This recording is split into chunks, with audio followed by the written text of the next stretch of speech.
Here he is, Jimmy Superfly Snuka. Man, there was only one Superfly. A wild man with the hair and the zebra trunks and his body. He was a brilliant performer. No one even comes close. And he had freakish athletic talent. Going up on the top rope, flying off and crashing into your opponent. I mean, that's awesome. By 1983, Jimmy Superfly Snuka takes the wrestling world by storm. Everywhere was a sellout. All the arenas, they were always packed. Look around and see, this guy's gonna make you money.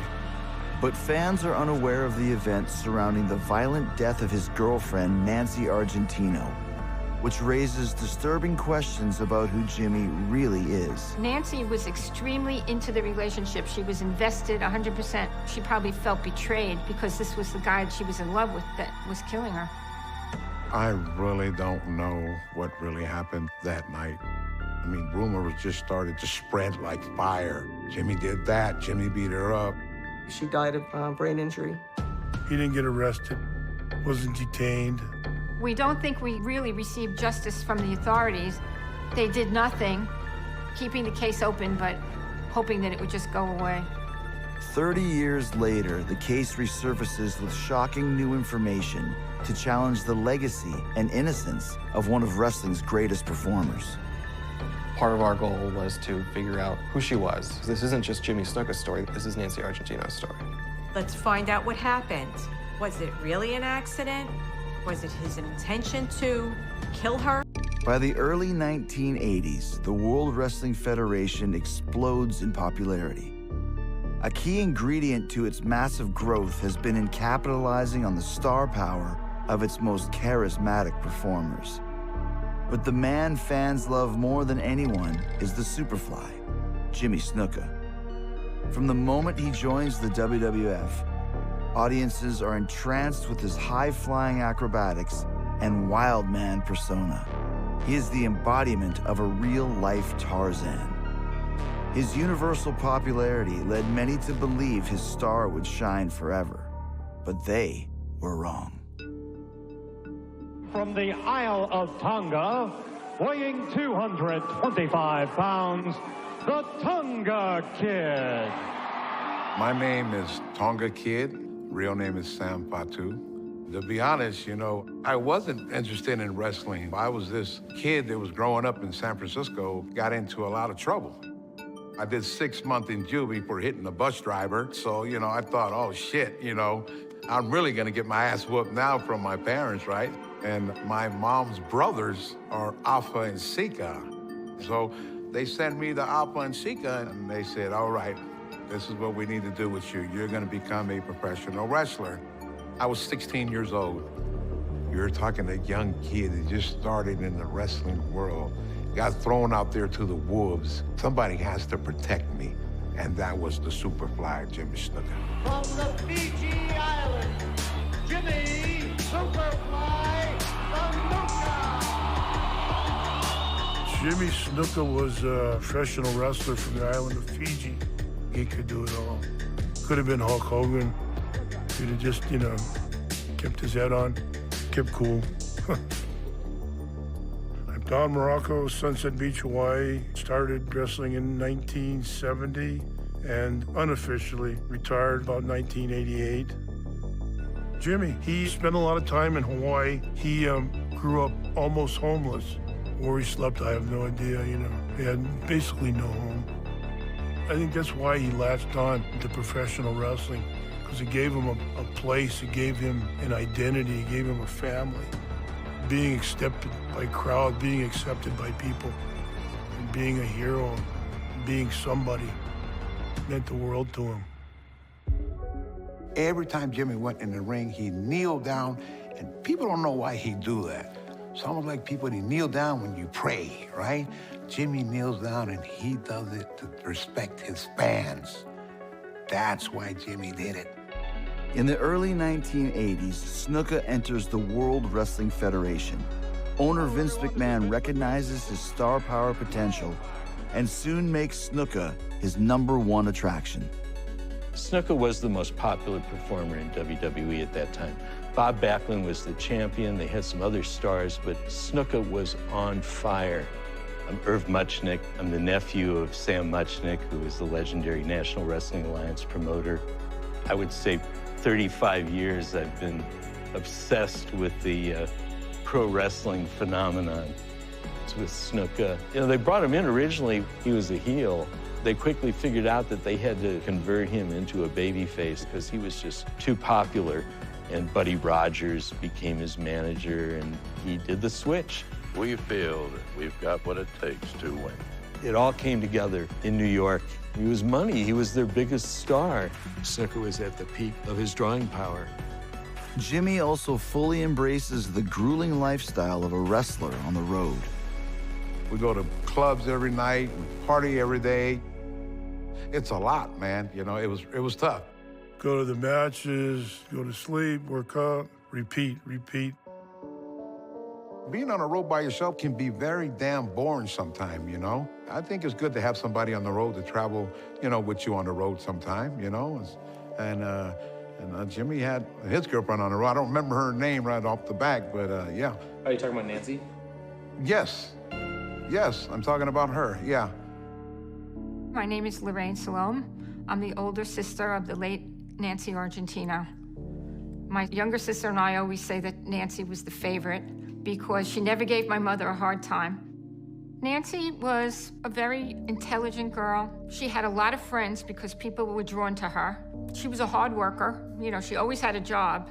And she took great pride in her clothes and her makeup and her hair. She always wanted to look good. Nancy was very innocent. Even though we lived in a big city, she lived a sheltered life.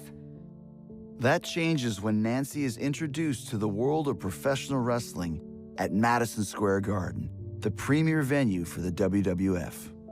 Nancy had a childhood friend named Ellen that they grew up together. Ellen was engaged to a wrestler named Johnny Rodz. So Nancy got into the habit of going with Ellen to go to Madison Square Garden to see the wrestling matches. Afterwards, she'd go backstage and they'd wait for Johnny, and then she met Superfly Snuka.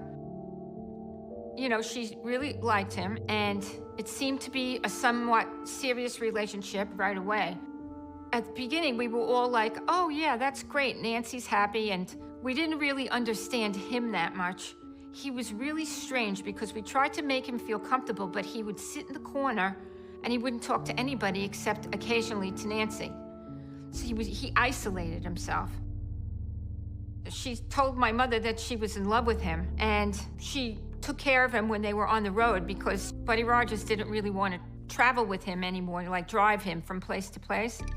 Buddy Rogers' role extended far beyond an in-ring manager for Jimmy. He would also become his handler and chaperone on the road.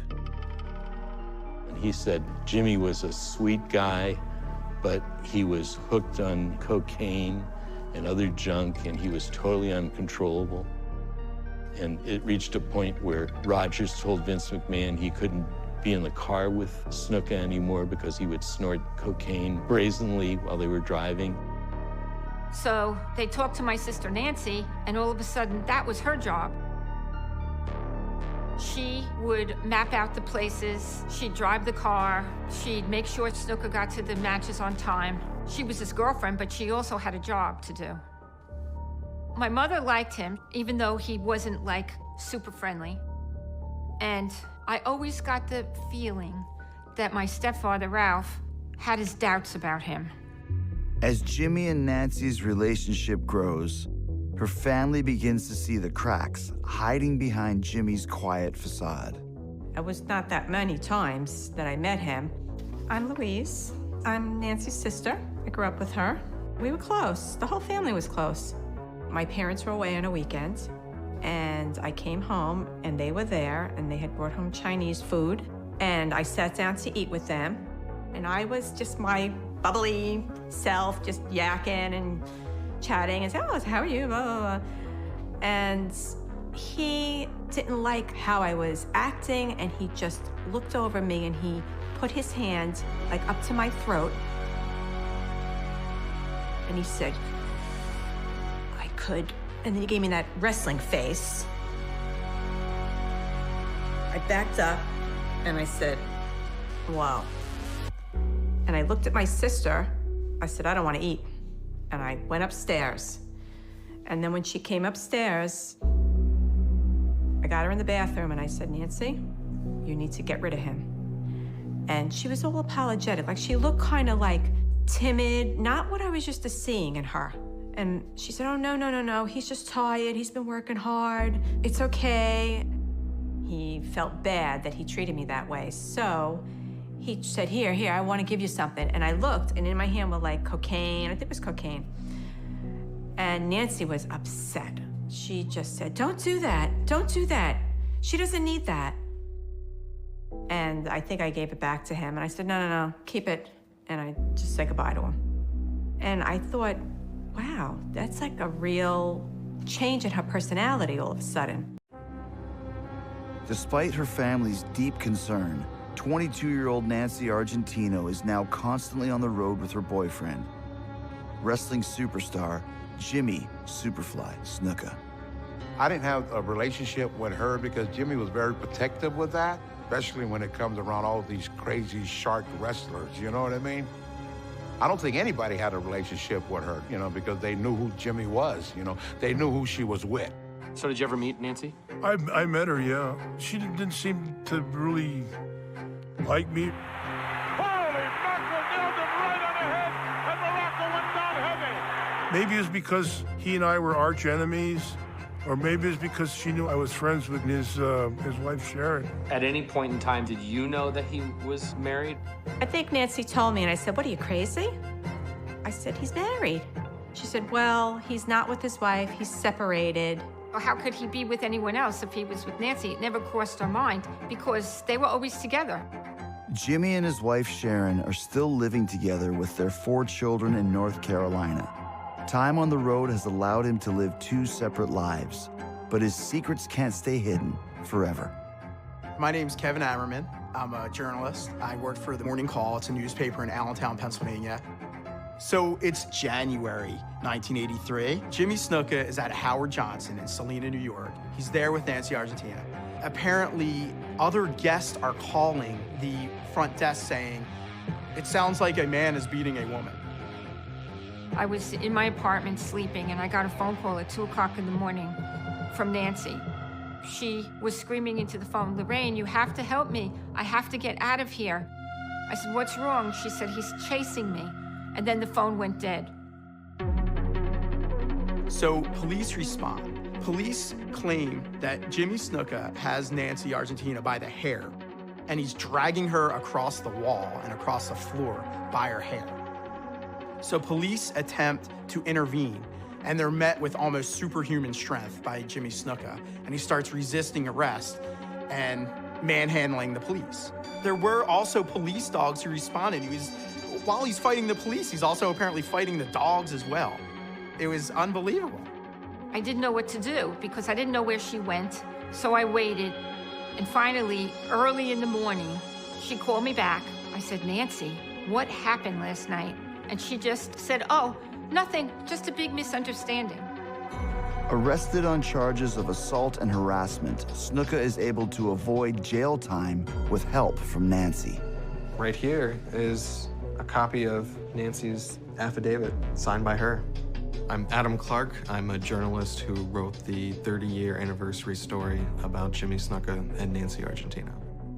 One of the charges pending against Jimmy S. Snuka is that of assault in the 3rd degree. This charge is said to be as a result of an assault upon me by Jimmy Snuka. I wish to state that he never struck me or intentionally harmed me in any way on January 18th, 1983, nor at any other time in the past. You know, she really was in love with Jimmy Snuka. So after Jimmy Snuka was charged, he ended up pleading guilty to a minor charge of harassment and then donates $1,500 to a local Ronald McDonald House. And, he basically walked away. Then she just went back on the road with him. They were counting on Nancy at that point to get him places because nobody wanted to deal with him. He was unpredictable. He was high a lot. So they really put everything on my sister to make sure that he got to the next match. Back on the WWF circuit, Jimmy and Nancy traveled from town to town across the Northeast. So one of their regular stops was Egg Hall in Allentown. Every 3 weeks, the WWF shot syndicated television in Allentown for their A show, which was called Championship Wrestling. The WWF was important to Allentown. It had an economic impact. It wasn't uncommon to see Andre the Giant hanging out somewhere at a bar or see a big star hanging out at the George Washington Motor Lodge. At that exact moment in May, I believe, of 1983, they were shooting some of the big angles in his feud with Don Morocco. Oh, we had strap matches, chain matches, and cage matches. And it was looking good. Snowball was just starting to roll. In the early hours of May 10th, 1983, Jimmy and Nancy arrive in Allentown to tape an episode of Championship Wrestling. Jimmy Snuka leaves the George Washington Motor Lodge and goes to film wrestling. He films a couple sessions, comes back to the motel, and then leaves again. He leaves in the afternoon, and he comes back about 9 p.m. Jimmy heads to his room where Nancy has been all day. Just a few hours later, the motel's other occupants are awoken by a disturbance outside. What woke me up was the sirens. My room was not far from Jimmy's room. There was an ambulance that had been sitting outside Snuka's room. So what's going on over there? I can see the police cars in the ambulance and roped off into some yellow tape. And Snuka leaning up against the cop car. Jimmy looked pretty scared. It was bad. It was very bad.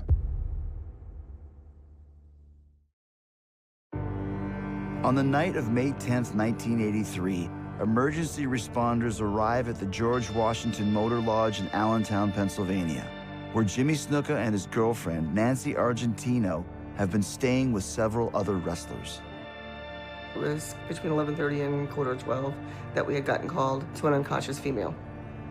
My name is Shirley Reeve, and I was a paramedic in 1983. We drove up to the scene, and the room door was open. Jimmy was standing there along with the detectives. She was in bed, covered up with a sheet, and examined her. Her pupils were fixed and dilated, and it's more indication of a head injury. And I'm like, well, she's in bed, you know, like not on the floor, not outside.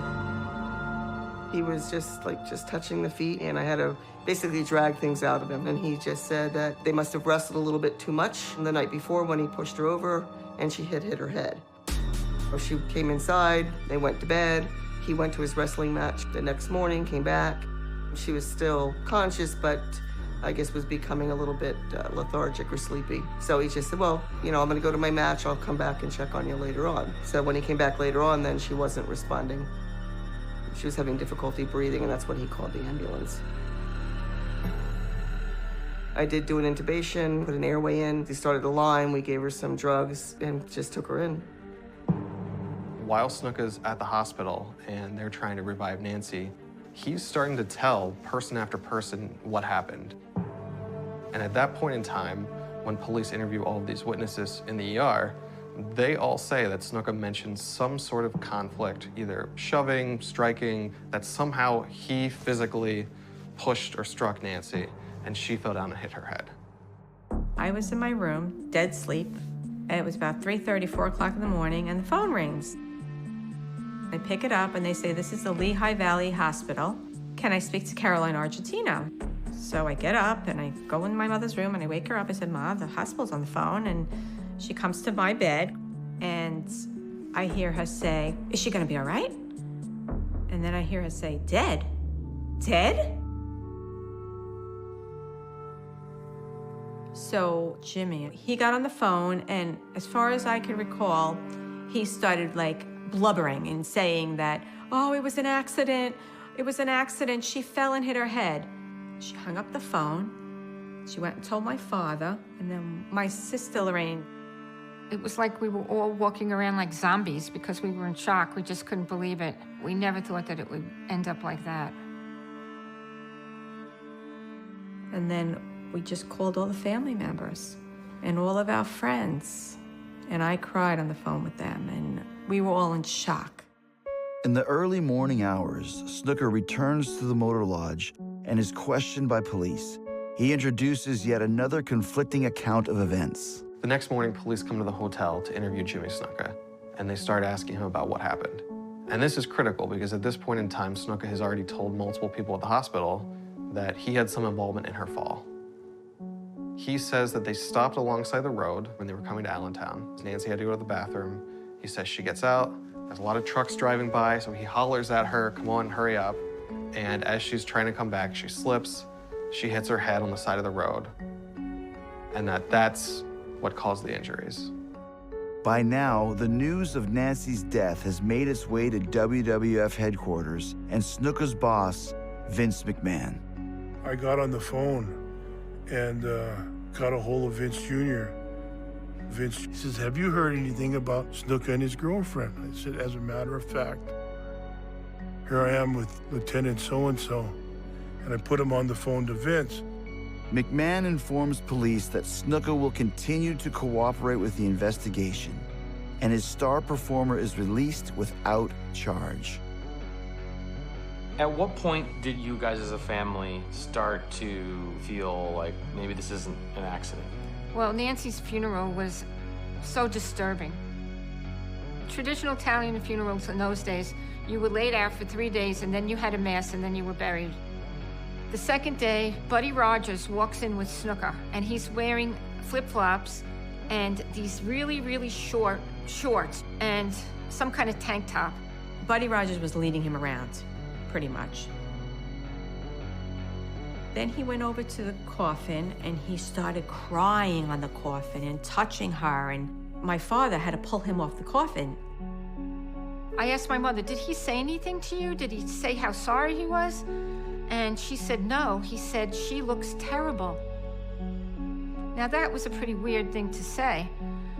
You know, of course she looks terrible. She's dead. And the undertaker came over to my stepfather, and he said, you know, I have to tell you, this is disturbing because we had a hard time getting her to look good because she had a huge bruise around her neck, and she had multiple cuts and abrasions all over her body. Then I think, you know, my stepfather knew that something was terribly wrong about the way she died.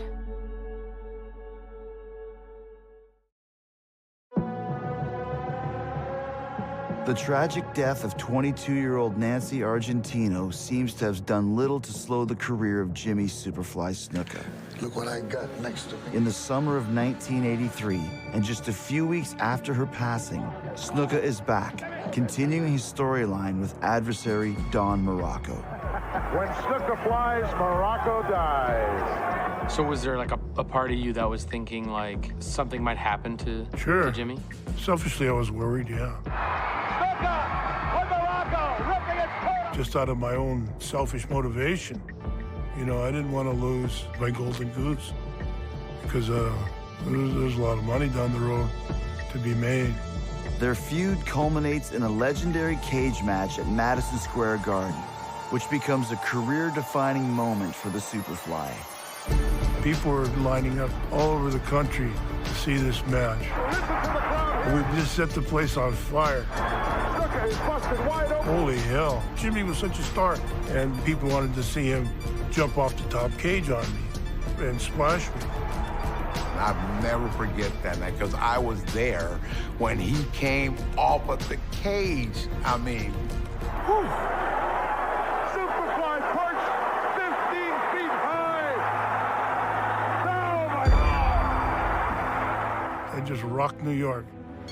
Jimmy, he tried things that people never tried before. He was a high flyer. He probably spent more time off the mat than on the mat.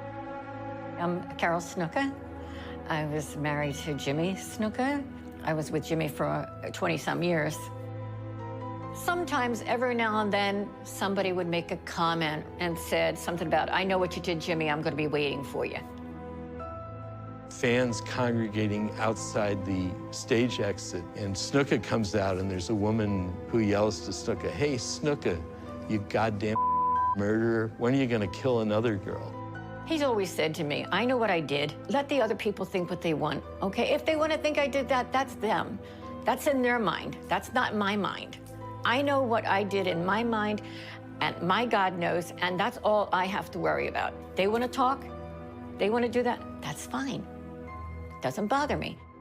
While Snuka's career in the WWF is reaching new heights, authorities in Allentown continue their investigation. The challenge that they faced in trying to prosecute this case was they had a dead body, they had a woman who clearly had injuries, but they had no other witnesses, they had no confession. The fact that somebody just tells different stories is certainly not enough evidence to charge anybody with a crime. My name is Frederick Conjure. I was the police chief in Whitehall Township, Pennsylvania in 1983. The lieutenant in charge of the investigation, I never had any reason to doubt that he wouldn't do the best he could to investigate the case, and I think he did. Although they didn't drive Snuka around to try to find the place where Nancy had supposedly fallen, they did go to the trouble of sending 2 Whitehall officers 100 miles from Allentown to the family house in Flatbush, Brooklyn. Detective Procanon sat in my living room, sitting there saying, you know, we're sorry, but we're gonna rule this as an accident, that she fell by the side of the road. At that time also, Snuka's promoter kept calling the house. My mother got on the phone, and I heard him say to her, Mrs. Argentino, I'm so sorry for your loss. Do you think like $25,000 would help you? At that time, my mother knew what was going on. She said, do you think that my daughter's life is worth $25,000? And hung up. Unable to bring criminal charges against Snuka, Nancy's family pursues him in a wrongful death lawsuit, arguing his behavior was negligent on the day she died.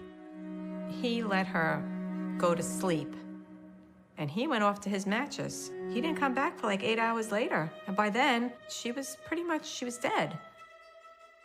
The Argentino family won a $500,000 default judgment against Snuka, who didn't show up, and his lawyers then did a filing with the court. Snuka hadn't paid them. The family never collected a dime of that $500,000 judgment. Jimmy's family and Jimmy didn't do anything about it. They never went, they never showed up, they didn't do anything. I don't know who advised him on that, but I feel it was the wrong decision. I think it should have been handled right then and there. My mother just gave up. She threw in the towel. You know, she had a very hard time dealing with it, very hard. We all were so disgusted with the whole thing. We just had to get on with our lives. His drug problems got worse at that point, and then he became unreliable altogether, and WWF/WWE had no use for him. And I think the half-life of Jimmy Snuka's career and his decline owes to guilt over exactly what happened with Nancy Argentino is pure speculation, but it couldn't have helped. And so he did the descent of the wrestler and went to the AWA, went to finally the indie circuit, and finally, you know, the autograph shows where you're not doing anything except signing your name for people who remember you when. As the years pass, Nancy's story is nearly forgotten by everyone except her family. Then in 2011, interest in solving her mysterious death was suddenly renewed. I was sitting in my apartment in 2014, and I get a call from Adam from the morning call, and he said, hi, we're doing an article about the 30-year cold case death of your sister, Nancy Argentino. It clearly was a mystery there, and it seemed that there was a story that was really ripe for us to dive into and figure out, one, what the hell happened, and two, what can we bring to light that nobody's ever seen before and that nobody's talking about. In 2013, I was working for the Morning Call. My editor was a big wrestling fan, and he just thought it would be something interesting to revisit on the 30th anniversary of it.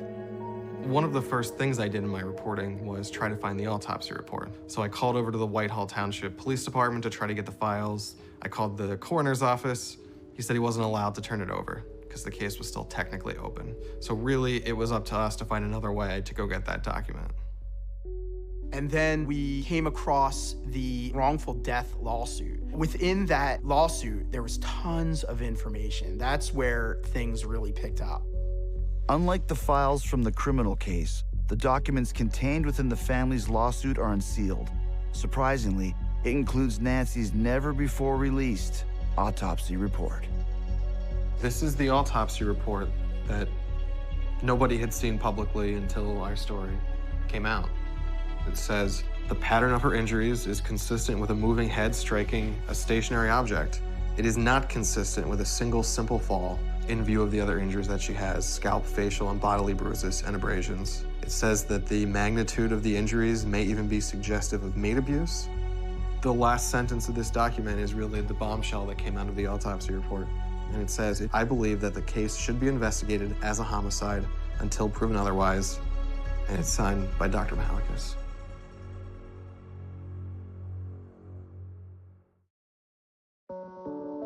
"30 years after Nancy Argentino's mysterious death, a newly discovered autopsy report suggesting a potential homicide raises questions about the 1983 police investigation. Mahalikis says here, I personally checked the clothing that Miss Argentino was wearing at the time of her injury and found no evidence of dirt or tears in the fabric. It's the first time I've seen that report, but I could tell you if I were a defense attorney, I'd say, well, of course he didn't have any dirt or anything because he took her back to the hotel room. She laid down in bed, then she was put on the ambulance. Well, this was brought up in the case years and years later. I believe that the case should be investigated as a homicide until proven otherwise. And we're back to it was investigated as best as it could be investigated, I guess. So, you know, did everything that was conceivably possible. So as I'm working on this story, of course, Jimmy Snuka has no clue that there's a reporter in Allentown, Pennsylvania who's investigating this case. And while we're working on the story, his book comes out. Published in December 2012, Snuka's autobiography marks the first time he publicly addresses the events in Allentown, as well as the meeting he had with McMahon and local authorities. So these are the original police documents. It is the most complete record that anyone has ever seen. So this is the only record we have of that final meeting. Unlike all of the other interviews that were done in this case, there is no detailed transcript of what was said over an hour. And we do know that after that meeting, the case effectively went cold. The police interviews stopped. There was nothing else in that file. Vince McMahon would have great reason to defend Jimmy Snuka. Let's say at the time he is charged with murder in 1983. That would be a terrible thing for the WWF. Vince McMahon is a businessman, and no matter what business you're running, if one of your top employees is being investigated for murder, that's bad for business. Jimmy talked to me a lot about Vince. He called him Brother Vinny. And Jimmy felt very close to Vince, and he trusted him 100%. He didn't read or write English. He didn't understand it. You know, with his contracts, with everything, he trusted the people. He actually said to me one time, people would come to him before a match, and he'd say, Vince said, sign this, or you won't get paid after the show. He would sign papers, and he had no idea what they said. And I've tried to find out what happened in that room back in '83, and nobody knows. Jimmy said to me, Vince came down with his briefcase and said to him, it's over, don't worry about it, it's done. And he thought it was done. There's no transcript of the meeting. It's the only interview there's no transcript of. And then seemingly the investigation stops there. And there's been a lot of speculation on what could have happened in that meeting. I haven't a clue. I mean, I don't see that makes any difference. I would only say there wasn't anything significantly said or done, so that's why there's no record of it. The meeting with McMahon and law enforcement isn't the only section of the book to stir controversy, but also the way he portrays his relationship with Nancy. And obviously he covered the situation with Nancy in there as well. Right, because he couldn't do a book and not. I had said to him, you sure you want to put that in there? And he said, definitely. He said, that's my book. It's my life. It's got to be in there. And in there, he talks about, oh, yeah, Nancy was a nice girl, but Nancy ruined his life. And when we read that, we were like, Nancy ruined his life? When I got to the part about my sister, I was furious. He kind of insinuated she was a once-in-a-while girlfriend. Oh, and he denied that he ever hurt her, he never touched her. Why would he do that? So he totally denied that he ever laid a hand on her. So the version that Jimmy Snuka tells in his book is very similar to what he told in 1983, but it's not exactly the same. And that was one issue over the years as he talked about this in some radio interviews and other accounts. It was always just slightly different with some of the details. So she got out and went to go use the bathroom, pulled over to the side. I guess after she got done, she came back over like a stream that was there. She jumped and slipped and banged her head. For decades, Snuka has maintained Nancy's injuries occurred en route to Allentown, with no mention of any other passengers in the car. I understand that, you were at the George Washington Hotel on May 10th, 1983. Yes, I was. I was there, the George Washington Hotel in Allentown, Pennsylvania. Yeah. We drove to Allentown, Pennsylvania, me, Jimmy, and her. We jumped into the car and drove there. Okay, so you and Jimmy and Nancy drove together to Allentown. Yep. And what do you remember from that ride all over? Oh, it was fun. I was in the back seat. We had the Elvis going, and Jimmy had some nice, beautiful cologne on. He always loves cologne. It smells good. And we just talked and chopped it all up, going to Allentown, Pennsylvania.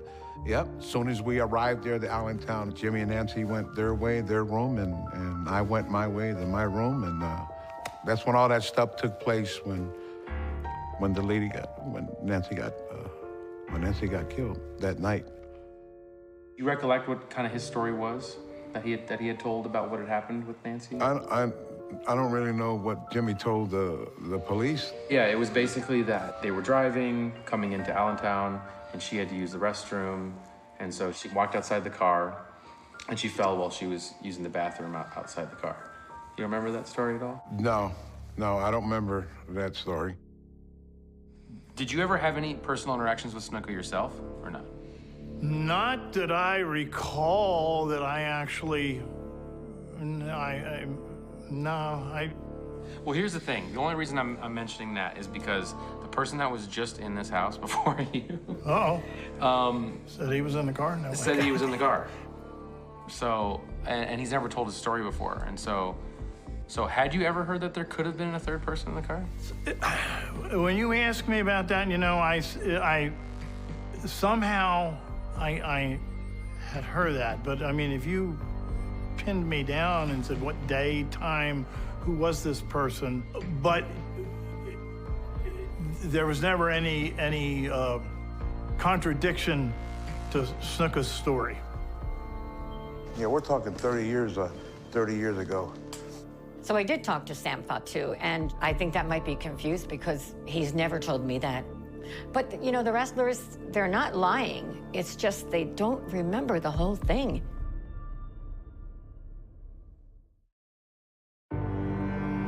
After the autopsy report is uncovered, the Lehigh County Attorney's Office responds to intense public pressure and announces Nancy Argentino's death is being officially reinvestigated.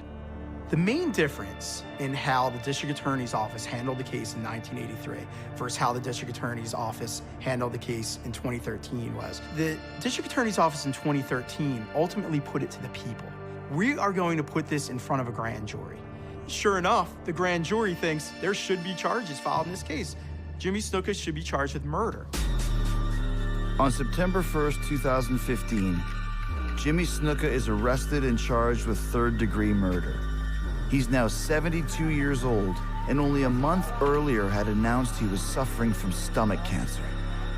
There's a few articles that we saved over the years, this being one of them. It's really happening. After all these years, better late than never. When I started working on this, I never thought that just a couple years later, this story, my story, would become a headline everywhere. It was one of the biggest stars in the history of professional wrestling being arrested and being charged with murder because of a story in the local newspaper. That just doesn't happen, and it was surreal then, and it's still surreal now. Jimmy's health during the trial was really bad. He didn't understand anything at that point. He had too much brain damage. Honestly, I think it was a blessing because when he went through the courts, he didn't know what it was about. And I think if he had known what it was about, it would have been devastating to him. They had a series of hearings, and all of a sudden, Snuka's lawyer said, he has brain damage because he took so many blows to the head. So he is not capable of standing trial. His attorney had argued that his dementia was so bad that he didn't even realize what was going on. And the judge basically ruled that he was unfit to stand trial, and specifically, she felt that he was mentally unfit to stand trial. For Nancy's family, seeing Snuka confronted with his past in a courtroom is the only justice they'll ever get. Everybody was talking about it. They knew what he did. So we were happy that he got somewhat of punishment for Nancy's death, so. It hurted me bad because I know what type of person he is. I can't see Jimmy hurting anyone. That's just what I believe. The family, was still felt slighted. Somebody lost a daughter. They're certainly, have to be saddened or hurt. The one shame about this case is that there was no true final resolution. The event occurs in 1983. We go 30 years before charges are filed. Charges are filed. But then a judge rules that Jimmy Snuka is incompetent to stand trial. So he never gets to fully clear his name. The Argentinos never get to fully get a prosecution. There was no final resolution on the case. And that's why people continue to debate it. 10 days after the ruling on January 15th, 2015, Snuka succumbs to his cancer and dies. It was devastating for me. It was sad. I was pretty depressed, You'd lost a good man, a good person, Until today, I'm still angry about it. I'm angry that the man passed, and I'm angry what people say about him, It's sad. All the way around, it was sad on both parties. I loved it, Jimmy, a lot. There's no doubt that Jimmy Snuka was a great professional wrestler, one of the biggest stars of his time, a talented wrestler, well-respected for his craft. But at the same time, you can't overlook his personal life. You can't overlook what happened with Nancy. You can't overlook the violence that's been brought up over the years. So it's a complicated legacy, and it's a legacy that will always be clouded by his personal life. There is no more separation of the ring and outside of the ring. What happens outside of the ring is just as influential these days as what happens in the ring. Jimmy Superfly Snuka stands as one of the most iconic professional wrestlers in history. A daredevil acrobat, far ahead of his time. But his legacy will never escape the events in Allentown. For Nancy's family, her memory lives on, while justice remains out of reach. Lorraine and I really want to share this story because we don't feel like we've gotten justice. We feel like Nancy just keeps calling out to us in some way or another to seek justice. There's no closure for anybody, no closure. I've never met Nancy or anyone in her family. I feel really bad for them. They lost their daughter. Okay, something should have been done. I think letting it go for 32 years caused a lot of damage.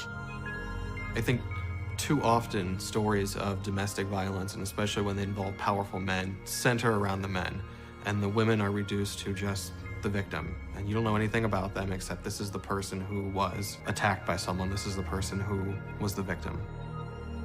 As you can see, she was filled with life, and she had so much hope for her future. She was 19 here, and she died when she was 23. Her life was just cut down too briefly. It's a great picture of her.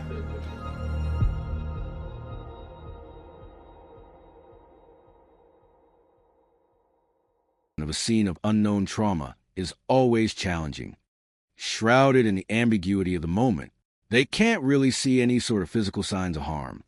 They don't see a gunshot wound or anything like that. Officer Wolf, processing these early observations, initially considered less sinister possibilities. Officer Wolf thought maybe it had something to do with him being under the influence or some sort of a heart attack.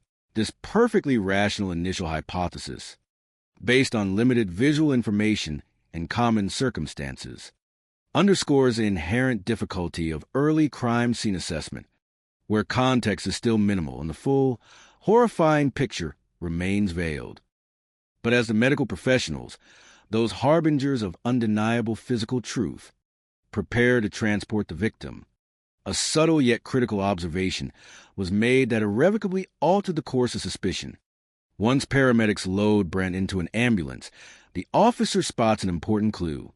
The movement of the body, the shift in its static position, often reveals what stationary inspection might miss. There was entire marks or tread marks on his clothing. This finding, unambiguous and irrefutable, was a seismic shift in understanding. The presence of tire marks on a human body is an unequivocal indicator of vehicular impact, immediately moving the death from natural causes or an ambiguous accident to one definitively involving a vehicle. So she starts to believe that maybe that this individual was hit with a car. The implications were profound and immediate, transforming the nature of the inquiry entirely. The question then shifted from what happened to how and by whom. Do we need to have highway patrol out here in case this was just a random hit and run by a drunk driver? This query, born of protocol and initial assumptions, reflected the predominant belief that this was likely a tragic accident, a consequence of impaired driving and unforeseen circumstances. To local police, accustomed to the vagaries of rural life, a late-night hit-and-run accident seemed the most likely scenario, a sadly common occurrence rather than a sinister plot. However, the intuition of seasoned law enforcement officers, always probing deeper beneath the surface, suggested a more chilling possibility. Their analytical minds recognized subtle incongruities that hinted at something far more sinister than a mere accident.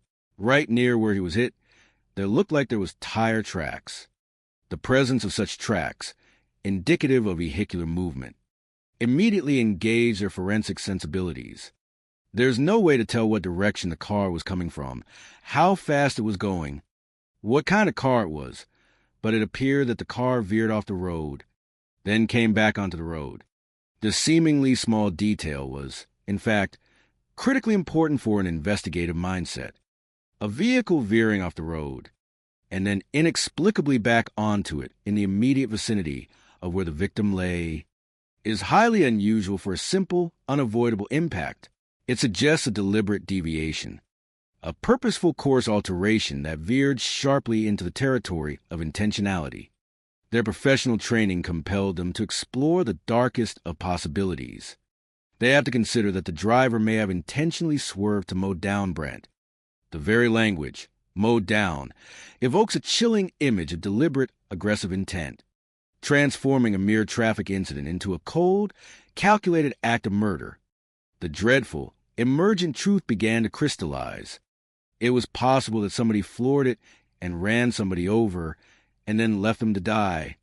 This nascent dread, initially a whisper of suspicion, now began to take terrifying shape in the minds of the investigators. The fundamental challenge for these dedicated investigators, a common affliction in the nascent stages of any complex criminal case, was that there wasn't enough immediate evidence at the scene to definitively determine which tragic situation they were truly dealing with.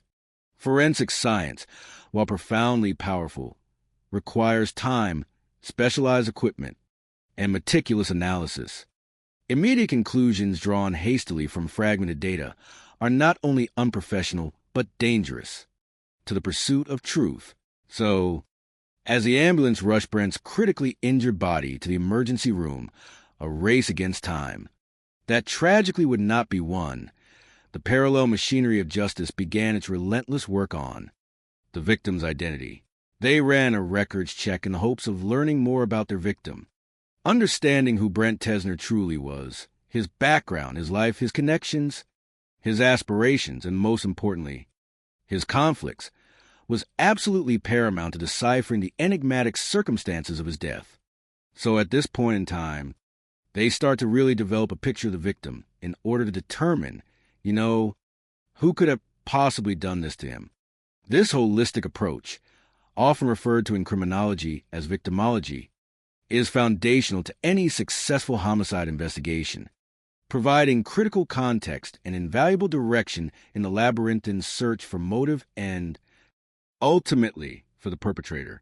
Each piece of information, however small, contributed to building a mosaic of the man whose life had been so violently and senselessly extinguished on a dark Cowpens road.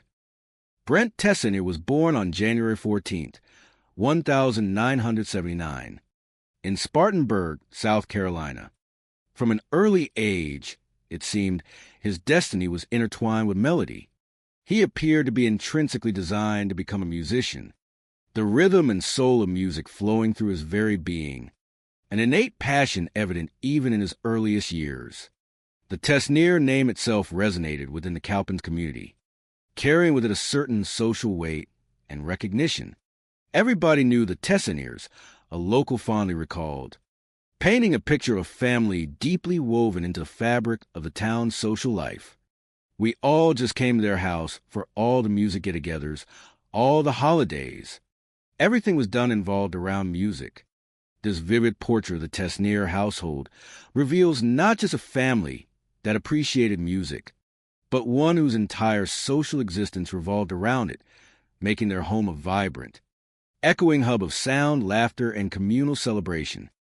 Brent, immersed from birth in this familial symphony, absorbed music not merely as an interest, but as an intrinsic part of his very identity. I've been playing all my life. I was raised in the music.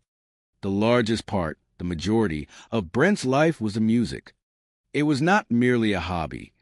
It was his passion, his calling, his language, his purpose, a relentless pursuit that defined him. The story of his musical genesis is recounted with a charming sense of a nascent prodigy. I bought a drum set at age for a remarkably young age, and about all he wanted to do was carry the drumsticks around, and everywhere he went and brought his hat and everything he could. This vivid, endearing imagery conjures a young Brent, consumed entirely by rhythm, a natural performer whose path was clearly marked and felt. He started moving up to singing, playing guitar, and things like that, his talents expanding as he matured. By his early teens, Brent had transcended mere familial entertainment. He was a regular on the local music circuit, a familiar and anticipated presence at any gathering where notes were played and voices were lifted. In song, his ambition was palpable. He seemed willing to do whatever it took to succeed, often making choices that, in hindsight, diverged sharply from conventional paths. Brent's educational trajectory provided an early glimpse into his independent spirit and his prioritization of passion over convention. Brent didn't finish school because he figured out the lifestyle of a teenager, and other things was more important to him at the time. This reveals a youthful impetuousness, a desire for immediate experience, and the siren call of his artistic path outweighing the structured demands of formal education, a choice not entirely uncommon for those swept up in creative pursuits. However, woven into that captivating lifestyle was a persistent challenge, a shadow that would follow him throughout his life, partying after his gigs. Brent did have some substance abuse issues. He drank alcohol.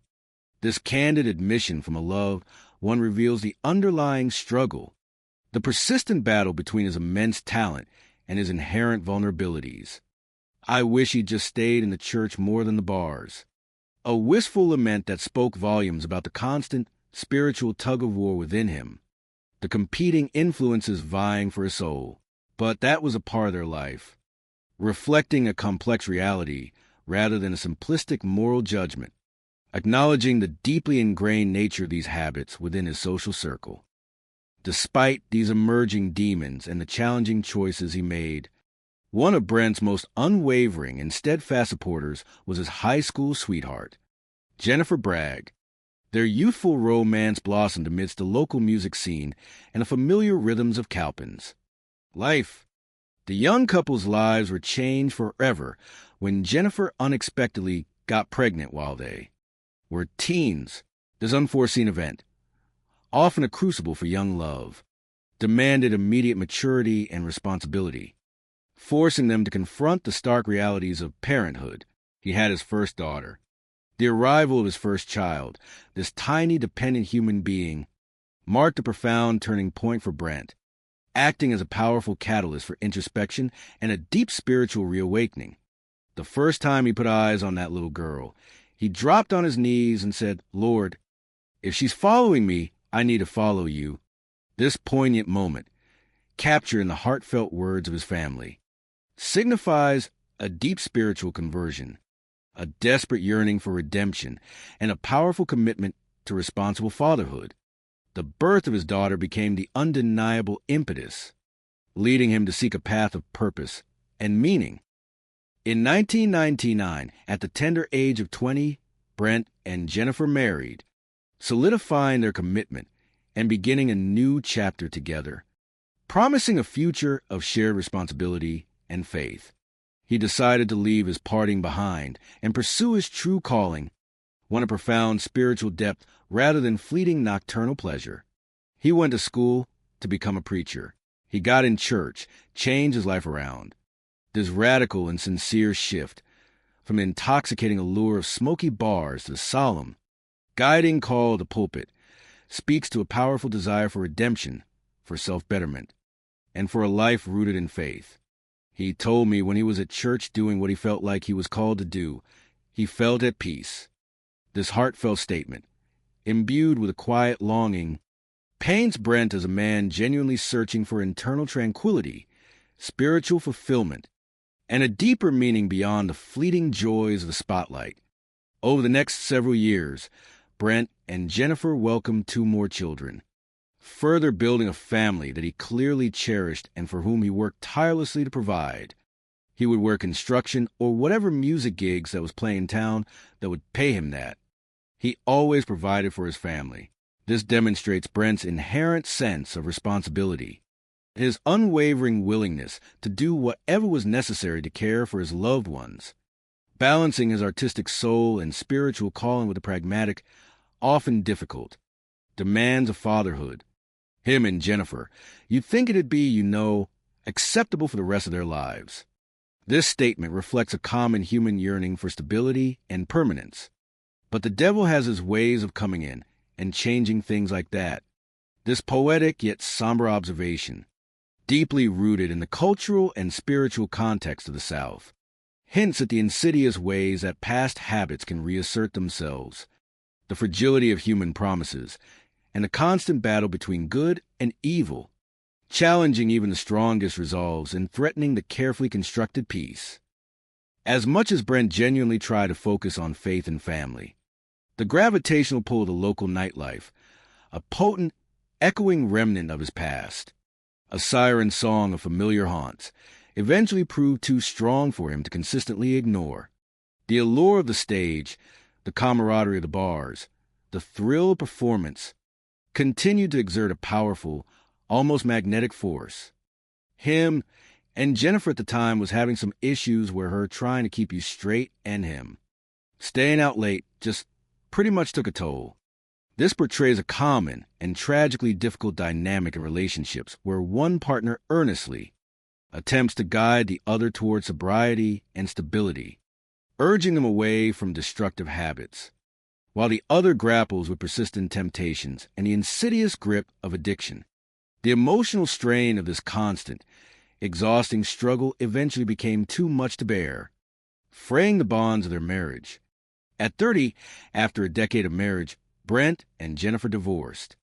This formal dissolution marked a significant and heartbreaking turning point in Brent's life, a regression to older, less stable patterns of behavior he had worked so hard to shed.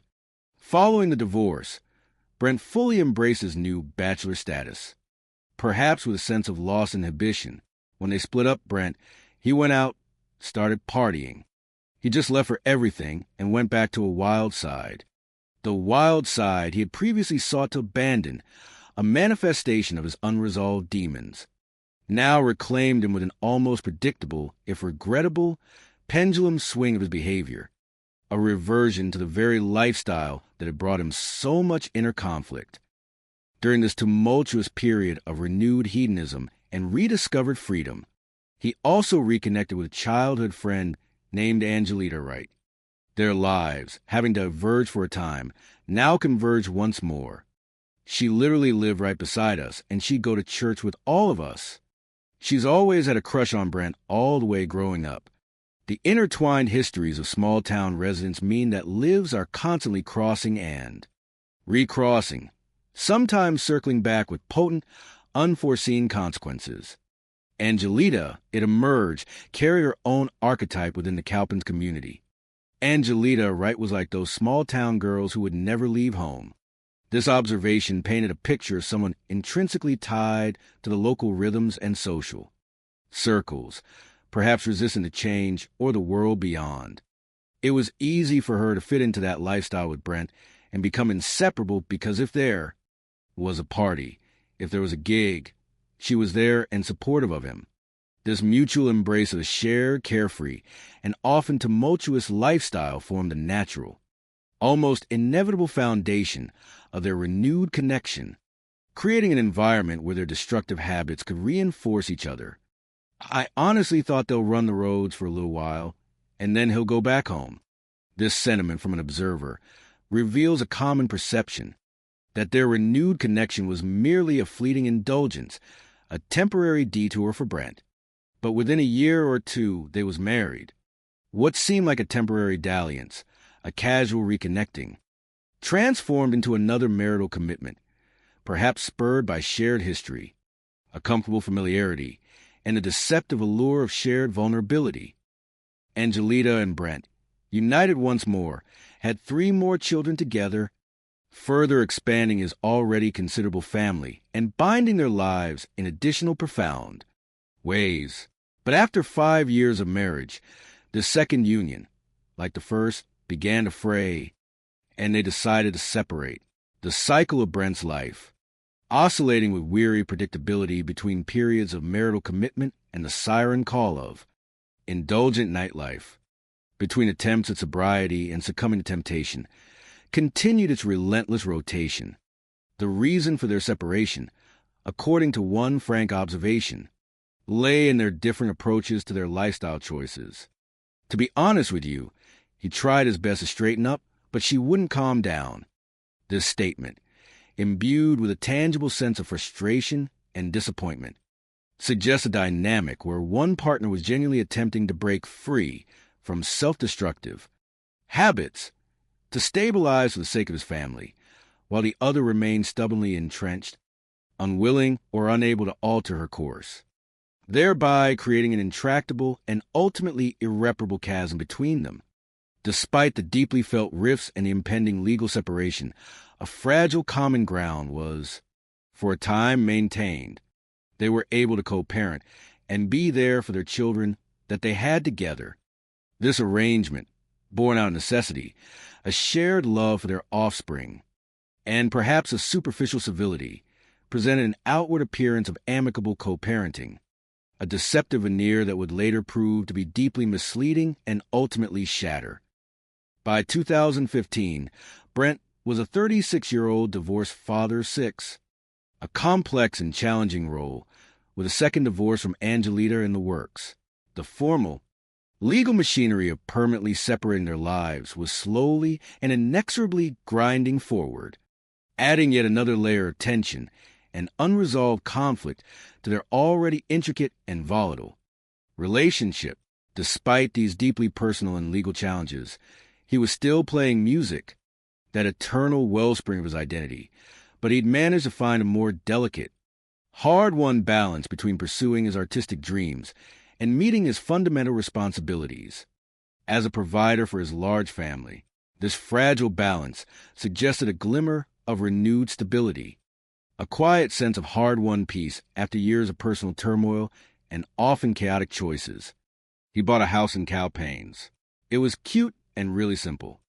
So he took me and my little siblings there and told us that everything was going to be okay and that we'll have a life there. This intensely emotional detail, recounted from the perspective of one of his children, paints a poignant picture of Brent as a devoted father attempting to build a secure, stable future for his offspring, offering them the very stability and certainty that he himself had often struggled so profoundly to maintain in his own life. The portrait of Brent in late 2015, therefore, was one of a man genuinely striving for self-improvement and purpose. He was doing good. He bought him a house. He got a full-time job at the concrete company. He was posting his music. He's wrote a lot of songs. He was supposed to want a divorce in February. This snapshot is life, filled with tangible efforts toward betterment, a home, stable employment, creative output, and a clear path toward a more stable personal life, reveals a man who, despite his tumultuous past, was truly and earnestly striving for betterment, for a purposeful and grounded existence, both personally and professionally. He was a man with clear plans, with nascent aspirations, moving resolutely toward a future that held tangible promise and genuine hope. But any aspirations Brent had, any glimmer of a peaceful, stable future, were now in profound jeopardy, shattered into a million pieces as he's rushed to the hospital in critical condition. The urgency of the medical response was palpable, a desperate race against time. They tried to perform some life-saving measures on him, medical professionals battling against the inexorable tide of trauma. But ultimately, he doesn't have died around 3 o'clock in the morning. The medical report, grim in its precision and utterly definitive in its conclusion, unequivocally confirmed the worst fears of the first responders and investigators. They determined that with his injuries, the internal bleeding to his organs, that it was consistent with him being hit and run over. This definitive medical finding was not open to interpretation. It shifted the investigative focus entirely and irrevocably. The possibility of an accident, a tragic error, was extinguished, replaced by a darker, more intentional reality. At that point, it was considered a potential homicide. The very term potential homicide immediately raised the stakes, moving the incident from a tragic accident to a deliberate, malicious act. The search for a culprit had now become an all-consuming quest for justice. Investigators, following deeply established procedure and driven by the solemn responsibility of their profession, contact Brent's next of kin to deliver the tragic, devastating news and, in the same breath, try to gather some crucial answers, recognizing that the immediate emotional reactions of loved ones can often provide unfiltered, vital information. The bearer of such news faces a profoundly difficult and somber task. The investigators called Angelita, Wright, and asked if Angelita was related to Brent Tesnier. Angelita states that, yes, that she's related to him, that she's his wife, and asks, "Oh my gosh, is he okay?" Her initial reaction, professing concern and confusion, appeared on the surface to be typical of someone receiving shocking and grievous news about a spouse, estranged or not. The investigator, with heavy heart, comes out and states that Brent had been killed. Her reaction was instantaneous and dramatic. She just loses it, extremely upset. This portrayal suggested a profound emotional breakdown, consistent with the immediate, overwhelming grief and shock one would naturally expect from a spouse, despite their estranged status. In addition to her emotional display, Angelita provided an initial, critical piece of information. Angelita said she had not seen him that entire day. This statement, a crucial initial alibi for her whereabouts, was duly noted by the investigators, logged as a potentially vital piece of their unfolding puzzle. At this early juncture, with Brent's life extinguished under such brutally violent and deeply mysterious circumstances, the detectives found themselves facing a challenging and frustrating predicament. It leaves investigators with no suspects and very little to determine whether this was an accident or intentional. The crucial distinction between a negligent accident and a deliberate act of murder remained, tantalizingly out of reach, obscured by the scarcity of immediate, unequivocal evidence to classify the act. No leads, no evidence, just a body, and now trying to piece together what really happened. This stark, honest assessment underscored the arduous and often disheartening task of early-stage investigations, a painstaking process of sifting through fragmented information, trusting gut feelings, and attempting to penetrate the often unreliable currents of human memory to painstakingly reconstruct the truth from the debris of tragedy. The quest for justice had just begun, and its winding, uncertain path was, for the moment, still profoundly shrouded in confusion and ambiguity. Coming up, the narrative hints, signaling an imminent turning point in the relentless pursuit of justice. A crucial tip jumpstarts the investigation, injecting a fresh, potent wave of direction into the swirling confusion that had enveloped Brent Tesner's death. A specific, alarming image is conjured. They show up at the house with a pipe or some kind of blunt force object, and they're looking for Brent. This stark and menacing visual immediately suggested a clear, violent intent and a direct, aggressive confrontation, firmly shifting the understanding of the case away from the realm of mere vehicular accident and into the darker territory of premeditated assault. And then detectives uncover a powerful motive. The revelation promised a deeper psychological understanding of the crime. It was revenge porn. I mean, that's what it is. This is a psychologically explosive disclosure, offering a chilling glimpse into the raw, destructive human emotions that, when pushed to their breaking point, can drive individuals to commit acts of unthinkable horror. The casual, almost dismissive phrase, "that's what it is," belies the profound depravity of the act and its devastating impact on a person's dignity and social standing. In the profound silence of the early morning hours of December 27th, 2015, as the sun slowly and tentatively began to paint the pre-dawn skies over Cowpens, the grim and shocking news of Brent Tesner's death spread like wildfire among his family and friends, its rapid propagation a testament to the close-knit nature of the small community. Such tragic tidings travel with the speed of sound in tightly woven social circles, creating an ever-widening ripple of disbelief, profound grief, and desperate confusion that quickly expanded to encompass everyone touched by the victim's vibrant, if complicated, life. One poignant recollection perfectly captured the shattering impact of this sudden, violent loss. I woke up to a text message in capital letters that said, "Brent's dead." So I just, there's no way. I just talked to him the night before. This raw, personal testimony conveys the initial, visceral denial that often acts as a psychological buffer against unbearable truths. The mind's desperate attempt to ward off the agonizing reality. It was just like a feeling that I'll never forget.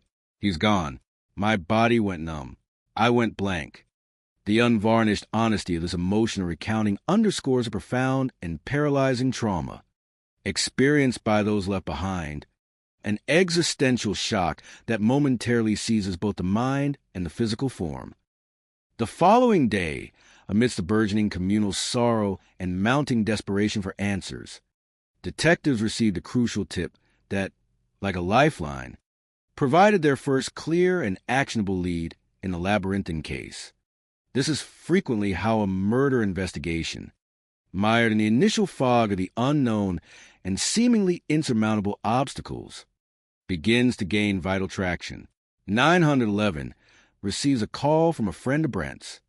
This anonymous or semi-anonymous caller, often motivated by loyalty to the victim, a burgeoning sense of civic duty, or perhaps a deep-seated fear, provides a crucial directional nudge, diverting the investigation onto a promising new trajectory. He believed the hit and run was a result of a feud with two men known as the Evans brothers. The initial, whispered suspicions that had circulated among Brent's family and friends were now being independently corroborated by an external source, an unexpected validation that instantly elevated the brothers from mere local gossip to legitimate and compelling persons of interest in a homicide inquiry. The caller, recognizing the importance of familial insight, suggests police get in touch with Brent's brother, Lucas Tesnier, for more specific and detailed information. Lucas, as a close relative deeply embedded in Brent's life and his various social connections, would likely possess a more intimate knowledge of Brent's recent conflicts, associates, and underlying tensions. Lucas, responsive to police's urgent request, provided a statement that vividly painted a picture of sharply escalating tension and overt aggression just prior to Brent's death. He recounted that the day before, maybe December 25th, barely 2 days before the tragic event, the Evans brothers show up at the house with a pipe or some kind of blunt force object, and they're looking for Brent. This stark account immediately confirmed a physical confrontation and clearly conveyed a menacing, violent intent, providing a tangible threat that directly preceded Brent's death. The choice of weapon, a pipe or similar blunt instrument, was significant, suggesting a readiness and willingness to inflict serious physical harm. The underlying motive for this overt aggression, Lucas explained, centered around a familiar and deeply aggravating bone of contention: stolen property. The Evans brothers thought that Brent had stolen their cell phone, and they clearly wanted it back. The perceived triviality of the item, a cell phone, stands in stark, unsettling contrast to the extreme and rapidly escalating violence of their reaction. A common psychological thread in human conflicts where perceived disrespect, betrayal, or violation can quickly overshadow the actual material value of the object in question. Brent, he would go down there, and they would hang out and play music, and then the cell phone supposedly got missing. This description details a social familiarity, an existing relationship between Brent and the Evans brothers, implying a level of trust that, when broken by the alleged theft, made the personal affront even more acute and infuriating, adding another layer of personal entanglement. The lady that Brent supposedly stole the cell phone from is now married to an Evans, further intertwining their lives and profoundly intensifying the personal nature of perceived transgression. Brent wasn't home at the exact moment of this aggressive and hostile visit, but Lucas's account continued to paint a vivid picture of the brothers' unrelenting rage. Lucas says the Evans brothers continued to bang on the doors and windows, refusing to be deterred, their aggression unchecked by Brent's absence. There was an altercation there where they had tried to break in. This escalating aggression, from seeking him out to violently banging on the house, to attempting forced entry, signified a potent and dangerous mixture of unbridled anger and desperate intent on the part of the brothers. Lucas, finding himself caught in the middle of this volatile situation, bravely attempted to de-escalate. Lucas has to kind of calm the situation down, a brave but perilous undertaking. They kind of come at him very aggressively, illustrating the direct threat he faced. In response to this aggression, Lucas instinctively goes back inside the house to get something to fend them off, a natural defensive reaction to protect himself and his property. By the time he comes out, the individuals are in a car storming off, their retreat sudden and aggressive. Crucially, Lucas was able to identify that car, and that car is a larger SUV. This detail, regarding the specific type of vehicle involved, immediately resonated with the initial hazy crime scene observations, providing a powerful piece of circumstantial evidence. At this point, the investigative landscape began to sharpen considerably, moving from scattered fragments to a more coherent, albeit still preliminary, narrative. We have Brent with some kind of blunt force injury, with someone in an SUV that is probably big, enough to cause that damage, and most importantly, motive. The seemingly disparate pieces of a compelling theory were now, for the first time, starting to fall into an unsettling place. The alleged theft, the aggressive confrontation, the specific type of vehicle, all combined to make the Evans brothers strong and undeniable initial suspects. When detectives, as part of their comprehensive due diligence, checked Brent's criminal history, they discovered he's been busted for burglary and assault in the past. This information, while not directly incriminating for the current murder investigation, provided crucial context about Brent's background, hinting at a life where confrontation and rule-bending were not entirely unknown territory.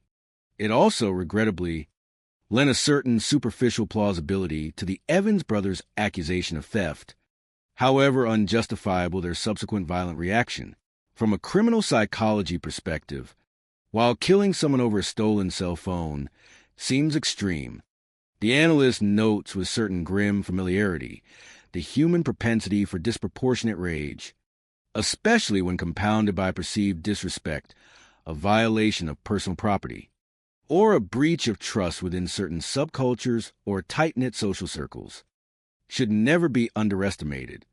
Such perceived transgressions can often ignite a wildfire of vengeance, far exceeding the material value of the item itself. Detectives wisely recognized that there could be more to this tip than they initially thought. The layers of the human psyche, especially when inflamed by perceived injustice, often conceal deeper, more complex motivations that can spiral into deadly acts. Before detectives could fully pursue this burgeoning lead, which, until then, had seemed the most promising avenue for justice, another unexpected and crucially distracting event diverted their immediate attention and resources. They received a call from one of Brent's neighbors. She's seeing somebody attempt to break into Brent's home.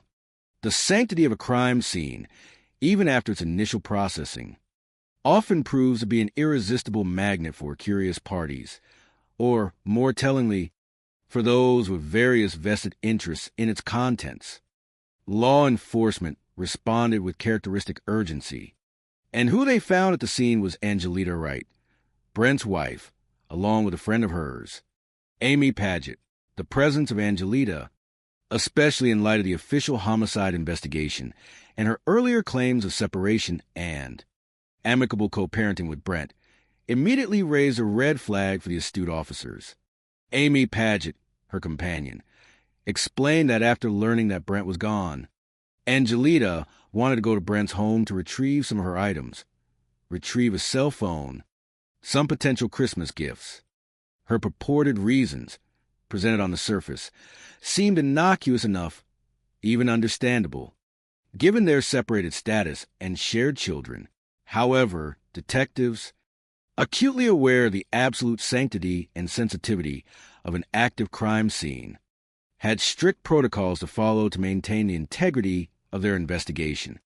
Detectives unequivocally stated that the investigation is active and that no one can enter the home. At that time, they're not going to allow her to go in there and potentially take something that could be of evidentiary value. This judicious and swift decision, driven by their unwavering commitment to forensic accuracy, effectively prevented the contamination or potential removal of what could have been vital, game-changing evidence, thereby upholding the integrity of the nascent murder inquiry. During this chance encounter at the scene, the observant detective sees the unexpected opportunity to engage further with Angelita, aiming to glean additional insight into Brent's intricate life and, crucially, her complex relationship with him, seeking to confirm or refute earlier statements. They started asking her a little bit about her relationship with Brent at that time, probing gently, and that's when she tells them that she's separated from him. This reiterated her previous statement, which, on its own, seemed consistent with known facts and public perception. She went on to provide further detail. She lets them know that, look, even though we're raising our kids together and we're amicable, we haven't seen each other in a while. This carefully constructed narrative of an amicable separation, a publicly palatable story of respectful co-parenting despite their differences, was now firmly established in her narrative to the police. Then, and most importantly, she independently offered information about the Evans brothers, inadvertently or perhaps deliberately strengthening that earlier lead. She says that Evans brothers, we're looking for them to have some kind of beef. She says if anyone could have done or would have done anything to Brent, it would be them, because she knew the history and the animosity that was between them. This striking second confirmation of the physical confrontation between the Evans brothers and Brent, this time from an independent source, and the victim's own estranged wife no less, made the initial lead seem even more robust, adding significant weight to the narrative. This is the second confirmation of this confrontation between the Evans brothers and Brent. So now police have to go figure out where they were and what they were doing at the time of Brent's death. The combined weight of suspicion at this point rested heavily and convincingly on the Evans brothers, compelling law enforcement to act on this seemingly solid lead. In a town as small and interconnected as Cowpens, where relationships are often intricate, multi-layered, and personal histories are publicly known and shared knowledge, The Evans brothers weren't hard to find. Their reputations, their current whereabouts, their very lives were deeply woven into the rich and complex tapestry of the community fabric. Detectives, driven by the urgency of a homicide investigation, stopped by their house to directly see what they had to say about the alleged feud and, more critically, to verify their alibis. The investigative path, at this juncture, was clear, direct, and seemingly straightforward. Crucially, during this visit, police see that champagne-colored SUV that was mentioned in Lucas Tesner's earlier statement, and they don't see any damage on their SUV. This visual inspection, a quick yet vitally important initial check for physical evidence, failed to corroborate the vehicle damage expected from a violent hit-and-run, introducing the first significant crack in the otherwise compelling theory implicating the brothers. The Evans brothers, faced with direct questioning about the unfolding tragedy, were surprisingly forthcoming with information about their long-standing feud with Brent. They readily admitted their animosity. They let police know that they were looking for him and that they were trying to find his cell. Phone that they say was stolen. Their narrative of the dispute, consistent with Lucas's account, reinforced the veracity of that part of the tip. However, when pressed for their precise whereabouts at the critical time of Brent's death, their narrative dramatically shifted away from the realm of suspicion.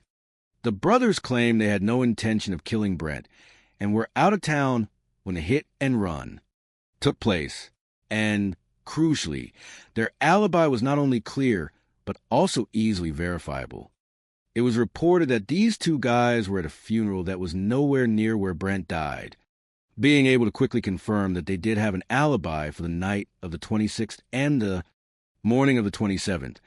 Through independent corroboration, they were able to clear them. This rapid verification is a hallmark of efficient, diligent police work, effectively eliminating two prominent suspects and thereby narrowing the field of inquiry, returning focus to the unknown, while the existence of the feud and the aggressive, menacing encounter were undeniable historical facts. Their independently verified alibi provided them with a verifiable absence from the immediate scene of the crime at the crucial time of Brent's death. At this point, law enforcement needed to find a new direction for this investigation to go. The initial compelling lead, which had drawn so much attention and suspicion, had effectively dissolved, leaving detectives back at a crossroads, compelled to critically reevaluate every prior assumption and bravely venture into new, uncharted territories of inquiry, in hopes of garnering fresh information and, more critically, keeping public awareness of Brent Tesner's unsolved murder high. His grieving family courageously turned to the local media for help. The media, often seen as a powerful conduit between the anguished public and the relentless police force, possesses a unique ability to apply crucial public pressure, generate vital public interest, and, in some cases, solicit indispensable tips from witnesses who might otherwise remain silent. Angelita, Brent's estranged wife, a central figure now swirling with a complex array of suspicions and public sympathy, met a crew from our station at the scene of where Brent died with some of his family members. Her appearance alongside other grieving family members might have initially seemed a testament to shared sorrow and collective solidarity in the face of tragedy. Her public pronouncements echoed the family's collective cry for justice. It was an innocent man's life that got taken. Whether it be a hit and run or whether somebody hurt him, answers still need to be served. On the surface, she presented as a grieving widow, a poignant voice expressing the community's collective anguish and demand for truth. However, for one astute and observant individual present at this media interaction, someone keenly attuned to the subtle currents of human behavior, something felt intrinsically and profoundly off: the human ability to instinctively read nonverbal cues, to detect incongruity between spoken words and unspoken truths, is a powerful and often undeniable tool. I was there, this observer recalled, and we all kind of just stood together, but she did all the talking. And I was like, something's off about her. This initial gut feeling, this subtle tremor of unease, often serves as a prescient precursor to deeper, more unsettling revelations, highlighting the psychological principle that nonverbal cues can reveal far more than carefully chosen words. The observer's next remarks were particularly damning.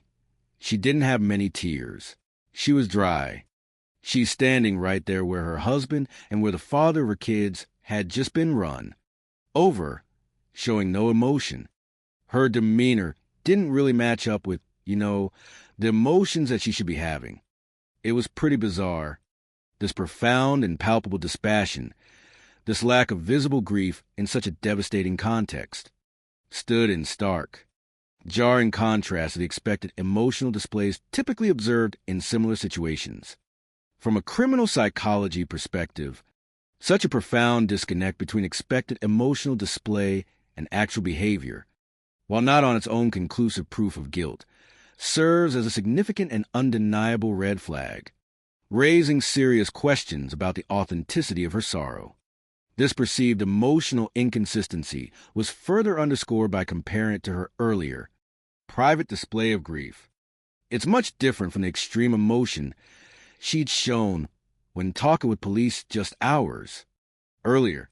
This critical discrepancy between her private emotional outburst and her public stoicism added another intricate layer to the rapidly emerging suspicions surrounding Angelita, deepening the investigative mystery. The intuition of the observer, keenly honed by human interaction, had crystallized into a definite and unsettling suspicion. Angelina very much looked like she was hiding something. Less than 48 hours after Brent Tesner's tragic death in a potential hit-and-run murder, as local news widely covered the family's police for help, extending their appeal into the community's living rooms, a pivotal breakthrough emerged. Brent's neighbor, Sherry, saw the broadcast and immediately picked up the phone.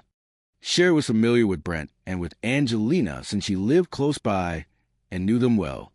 Neighbors often hold a unique and invaluable perspective into domestic dynamics, privy to the intimate sounds, muffled arguments, comings and goings, and countless small observations that formal visitors or casual acquaintances might completely miss. Sherry's call proved to be an undeniably pivotal moment in the investigation, injecting fresh, raw insight into the hidden dynamics of Brent and Angelita's relationship. Sherry lets police know that Angelina does have a reason to be mad at Brent, and she was mad enough to potentially have done this. This was a bombshell revelation, shattering Angelita's carefully constructed narrative of amicable separation and shared grief. Angelita had provided information to law enforcement that she and Brent were still amicable with one. Another, a comforting but ultimately false narrative. What law enforcement starts to find out is that that is the exact opposite. The carefully maintained facade was now irrevocably crumbling, revealing a far more contentious and volatile reality beneath its surface. Both of them had their problems, and their marriage was very volatile. This stark admission painted a picture of a relationship rife with conflict, tension, and potentially explosive anger. A profound contrast to Angelita's earlier assurances of respectful civility. According to Sherry, the long-standing arguments between the couple had been dangerously escalating, intensifying into overt acts of revenge, culminating in a particularly egregious act by Brent that had pushed Angelita beyond all reason. Brent, Sherry alleged, had stepped over the line. Stepped over the line is a powerful phrase, suggesting a boundary violently transgressed, an act so profoundly offensive, so utterly violating, that it could potentially trigger an extreme, desperate, and even homicidal response. Sherry vividly tells police that she went to the house on the 26th to borrow something from Brent, and he shows her that he had posted some explicit pictures of a woman, and he had tagged Angelina in those pictures on Facebook. The detail of the social media tag was critical, whether they were Angelina or not. He was trying to insinuate that it was her or send some kind of message to her. This revelation was the true fulcrum of Angelita's motive, and a profound example of modern psychological torment and public humiliation. the deliberate act of public shaming, amplified exponentially by the pervasive and indelible reach of social media in a small community, is an incredibly potent act of aggression, a deliberate attempt to degrade, control, and utterly destroy another person's reputation. It was revenge porn. I mean, that's what it is. This is a chilling, unequivocal statement identifying a modern and insidious form of abuse, explicitly designed to degrade, control, and publicly shame, and demonstrably capable of provoking immense rage, a profound sense of violation, and an insatiable thirst for retribution. For Angelita, in a small town like Cowpens, where social reputation and dignity were paramount, this act would have been utterly devastating, an intolerable and indelible public humiliation, a wound that festered with a venomous fury.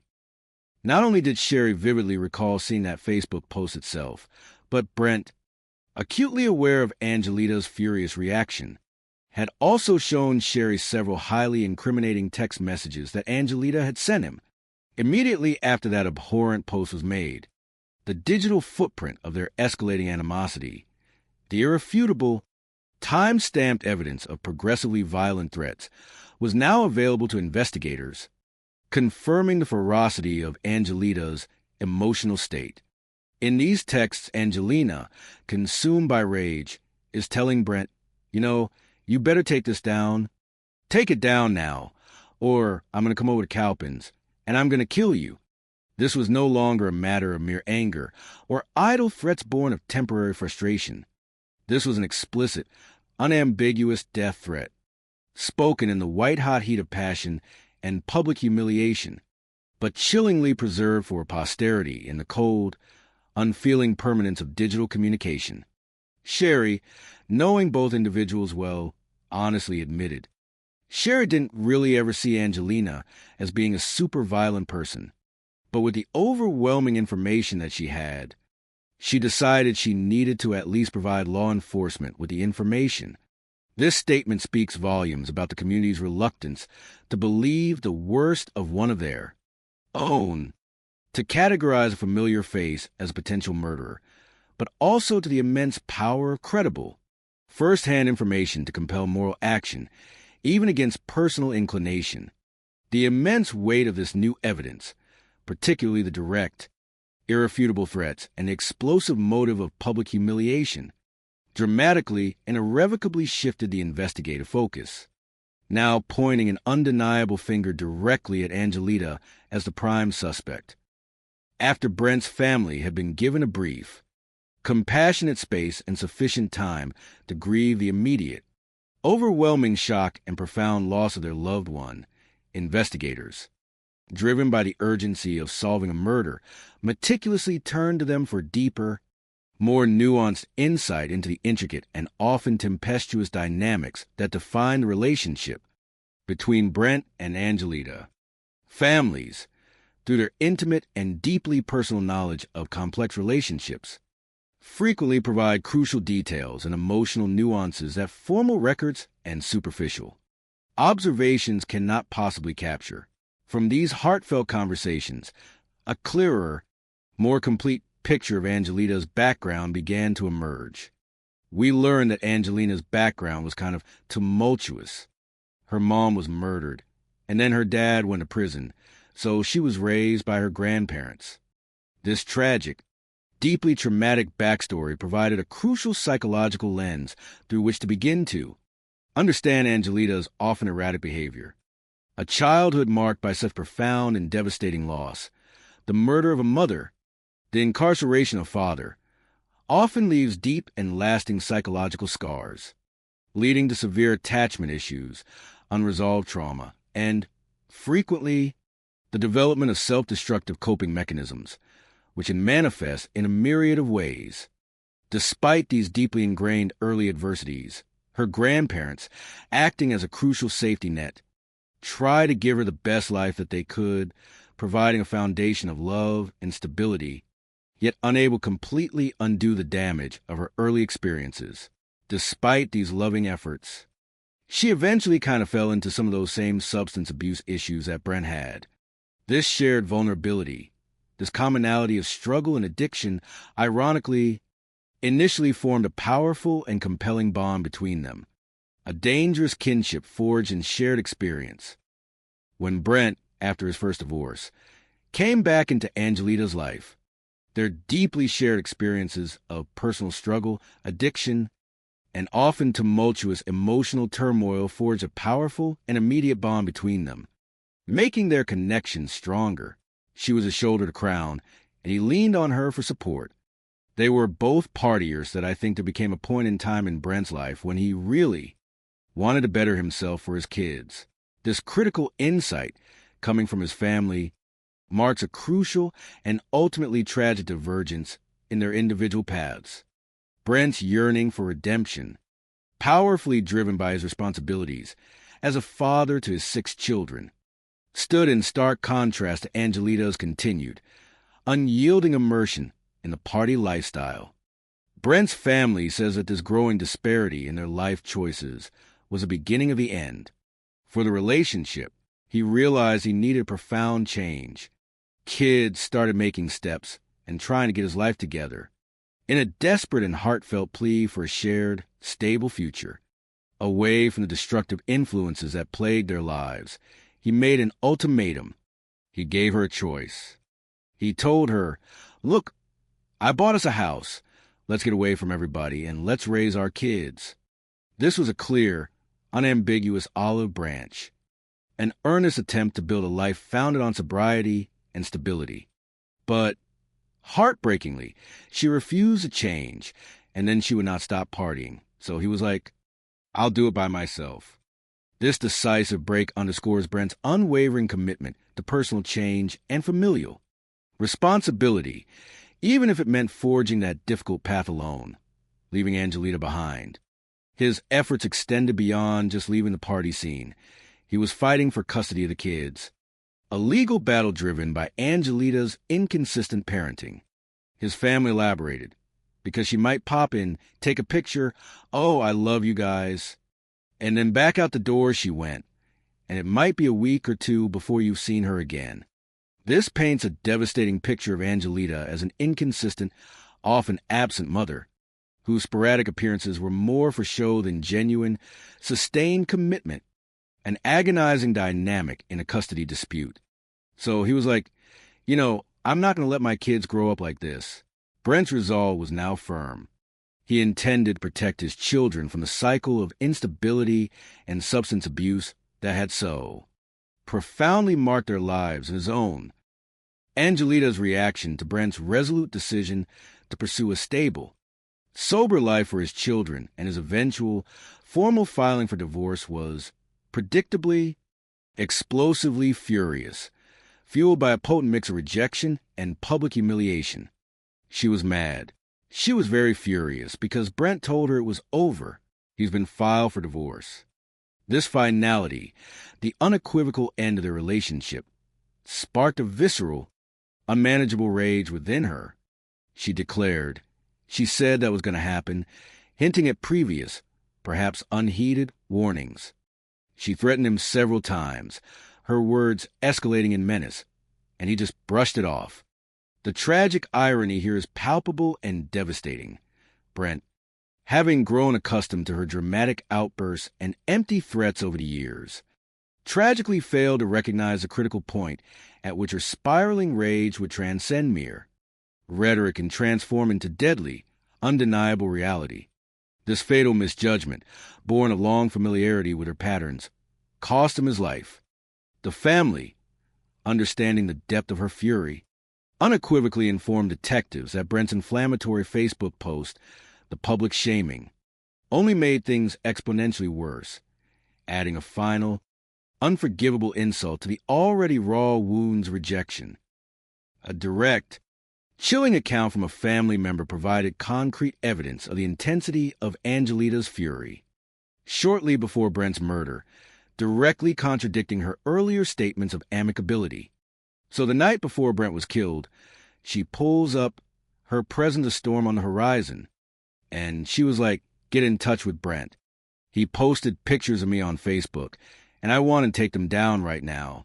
I was like, Well, maybe you need to go home and cool off. A futile attempt to defuse the gathering storm. This attempted intervention reveals the raw, uncontrolled nature of Angelita's anger, a tempest brewing violently beneath the surface, amplified exponentially by the public humiliation of the revenge porn, pushing her to the brink. This account from a trusted source stood in stark and damning contrast to what they previously heard from Angelita herself. It was the polar opposite of what they'd heard from Angelita. Not only are they having to look at the lies that Angelita is providing, fabricating a narrative of calm civility, then they're also provided with this sort of motive with that Facebook post, a truly explosive, irrefutable motive for extreme violence.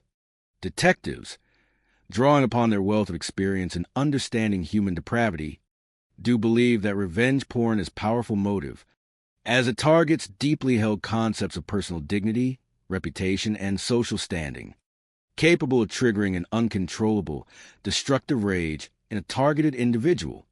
However, a significant logistical question still loomed. But they're trying to piece together the facts because Angelita doesn't have a car. So who could have helped her?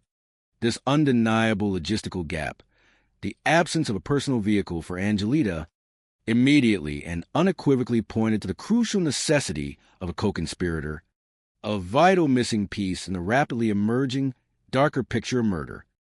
Detectives, through their tireless efforts and reliance on community intelligence, did not have to look very far for this potential co-conspirator, the missing piece in their chilling puzzle, word on the street, that invaluable informal network of information that thrives and pulses beneath the surface of small towns, quickly provided them a name, Brandon Blackwood. Brandon, too, was from the same small town, deeply ingrained in its social fabric. He grew up there, grew up with his grandparents, had a grandparent that was in law enforcement, and it was a pretty big deal. So people knew who he was. Brandon, much like Angelita and Brent, was a familiar figure in Calpins, known not only through his own life, but through the respected history of his family within the community. This social proximity meant that his potential involvement, if true, would be another devastating blow to the town's already fractured sense of security. The intelligence about Brandon quickly materialized into concrete evidence. Multiple witnesses reported seeing Angelita with Brandon on the night of Brent's death, providing concrete temporal and associational evidence that firmly linked the two individuals. Crucially, the means of their transportation was also identified. The way that they're getting around is in Brandon Blackwood's white truck. The mention of the specific vehicle, its color, its owner, was a critical, tangible detail that aligned perfectly with the early, hazy observations at the crime scene. A white truck involved in a hit and run. Driven by this crucial information, when they go to Brandon's grandparents' house to locate Brandon and kind of talk to him about what happened that day, his white truck's in front of the house, offering an immediate opportunity for a critical inspection. Law enforcement arriving, took the opportunity to do a little loop around that truck and see if there's any damage or anything. This seemingly casual inspection, a routine yet highly tactical maneuver for seasoned officers, proved instantly fruitful and devastatingly effective. What they see is some front bumper damage. This damage, visibly evident on the vehicle belonging to the person reportedly seen with the vengeful Angelita, immediately connected to the violent impact of the hit and run, no longer merely circumstantial, but becoming intensely direct evidence. Further inspection yielded even more disturbing presumptive evidence. They see a smear on the front bumper that looks like it could be blood, and they also see what ultimately looks as some hair wrapped around a bolt at the front of the car. These gruesome findings were far more than mere scratches or incidental road damage. They were visceral, undeniable indicators of a direct impact with a human body, powerful presumptive evidence of a violent collision. The dreadful realization then dawned with stark clarity. They start to think that this vehicle is actually the murder weapon. The transformation of a common mode of transport into an instrument of death is always a chilling, and sobering realization for investigators, providing a concrete, undeniable link between malicious intent and its brutal execution. Coming up, the narrative tightens, focusing on the imminent unraveling of a dark secret, intensified by the promise of a direct, first-hand account. An eyewitness gives a harrowing confession. The weight of his words hangs heavy in the air, hinting at details that will expose the raw brutality of the crime. He says she turns on the brights, realizes that it's Brent Tesnier, and she floors it. This statement is so visceral, so chillingly specific, that it promises to provide the climactic, horrifying truth to the preliminary stages of the investigation. A cold-blooded act witness from a passenger seat. But is he telling the truth? This critical question of witness credibility, always paramount in criminal investigations, resurfaces immediately and urgently. The very next statement, a self-serving disclaimer offered by the witness himself, immediately injects doubt and forces the prosecution to consider profound potential fragility of their primary witness's testimony. When I get intensely pressured, I say whatever I need to say. This revelation, born of human frailty under duress, instantly complicates the pursuit of justice, highlighting the delicate balance between testimonial reliability and the overwhelming human desire to escape immediate discomfort.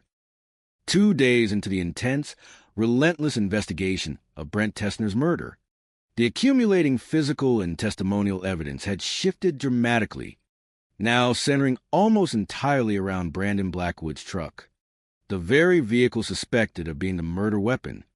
Investigators impounded Brandon Blackwood's truck and sent blood samples for testing, meticulously following forensic protocol. This painstaking collection and analysis of potential DNA and trace evidence is paramount to substantiating eyewitness accounts with objective, irrefutable scientific data. Now, police had a lot of things that they could directly question Brandon about. The questions for him were manifold, deeply probing, and immensely incriminating. Who is driving the truck was a foundational query seeking to establish responsibility. Why is this damage here? Pointed to the specific evidence on the vehicle. Did you hit Brent? Was a direct, accusatory question he had to face. Brandon, faced with the overwhelming and burgeoning evidence connecting him and his vehicle to the crime, had no option but to comply. He goes down to the Spartanburg Sheriff's Office to give them a statement. The solemn, official atmosphere of the Sheriff's Office, far removed from the familiar streets of Cowpens, undoubtedly adding to the immense psychological pressure he already faced. What do you mean? A detective might ask, signaling the beginning of a relentless cross-examination. The detectives, employing strategic interrogation techniques designed to gradually build rapport and extract comprehensive information, started by having Brandon tell them how he came to be involved with Brent's wife, Angelita. Understanding the precise nature and depth of their relationship was a key piece in comprehending the events of that fateful night, exploring any potential pre-existing dynamics or influences. There was quite an age difference between him. I think she was 27, 28, and I think he was 19 or 20. This noticeable age gap might suggest a dynamic of influence or a certain imbalance within their relationship, or perhaps simply a common social bond within a small community where such distinctions often blur.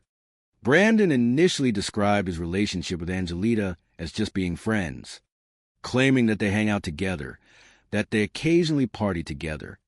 This portrayal, while seemingly innocuous on the surface, subtly hinted at a shared lifestyle, a mutual immersion in habits that unfortunately aligned with both Brent's and Angelita's past, substance abuse issues, and turbulent behaviors.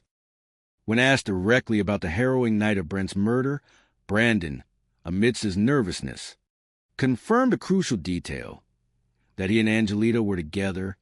This provided a critical corroboration of the eyewitness reports that had placed them together in the white truck, thereby solidifying their presence at relevant times. His narrative then plunged into the darker aspects of their shared evening, revealing a potent cocktail of substance abuse and escalating emotional volatility. He basically describes him and Angelita drinking all day and possibly doing some drugs. This detail provides essential and deeply disturbing context. The judgment of both individuals was severely impaired by substances, a dangerous combination that could dramatically heighten emotional responses, dull inhibitions, and lead to disastrous decisions. Their chaotic evening led them to a crucial moment. They make a stop to see one of their friends, and that's when Carol shows them the post that was on Brent's Facebook page, the infamous revenge porn. And of course she tells them that she's angry that these explicit pictures are online. This, according to Brandon, was a precise moment when Angelita's already simmering rage truly ignited, fueled by the corrosive effects of alcohol and drugs and the immediate, undeniable evidence of her profound public humiliation.